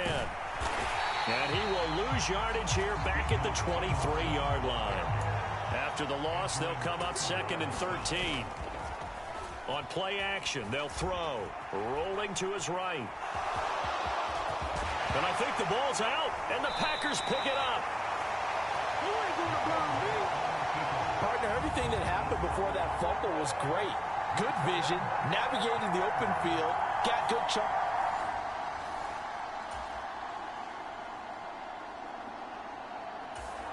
About set to begin their next drive, the Falcons offense at the line. Their defense has done the job. Now it's the offense's turn as they've got it 1st and 10. He'll look to throw. He'll buy some time right. Oh, and that's going to sabotage their comeback plans. It is intercepted. Picked off by Jair Alexander. And he'll return it to the 24-yard line. Well, you knew you had to take some chances here with the clock winding down, needing a touchdown.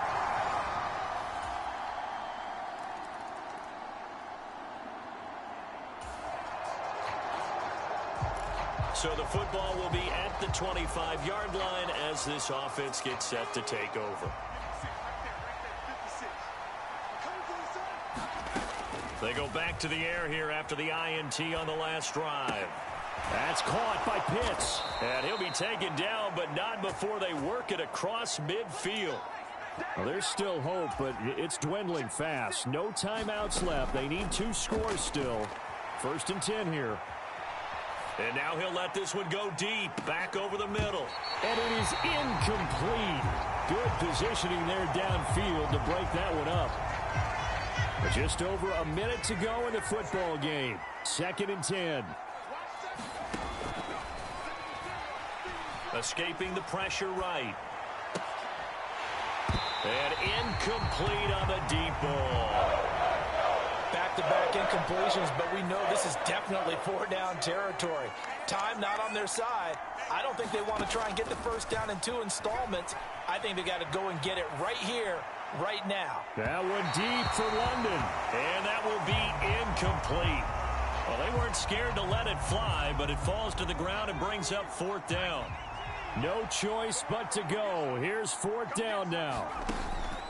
Got to try it here. He's back to throw. They'll roll him out right. And he'll go down, but not before getting this inside the 30. This is 1st and 10.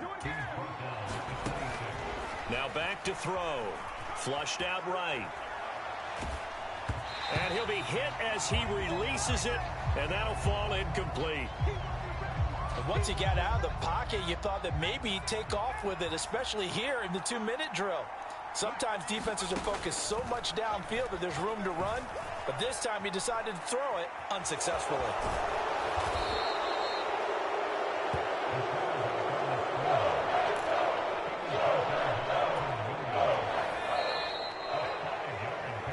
So it's all over. A Green Bay victory, and it was their defense that really made the statement after the break. They pitched the second half shutout. Yeah, think about the team that just got vanquished. They did score in the second quarter. Do you think they thought at all that that would be their last points of the game? No, but what a second half. The adjustment, whatever they did in the locker room, it certainly worked. It certainly did, and you're exactly right. Whether it was an adjustment, whether it was just more focus on what they planned to do going in, whether they just played better, whatever it was, it all came together in the second half, and no points were allowed. That's a great way to close them out. So for the Packers, they improved to 5-3 as they approach the halfway point of this 17-game schedule. And they will hit the road next week to take on the Carolina Panthers. Meanwhile, for Atlanta, the loss drops them back to 4-3 so far. And they'll be on the road next week for a matchup with the Baltimore Ravens. So that'll do it for us. For Charles Davis and all our crew, I'm Brandon Gaudin. You've been watching the NFL on EA Sports. The Packers are winners here as we say so long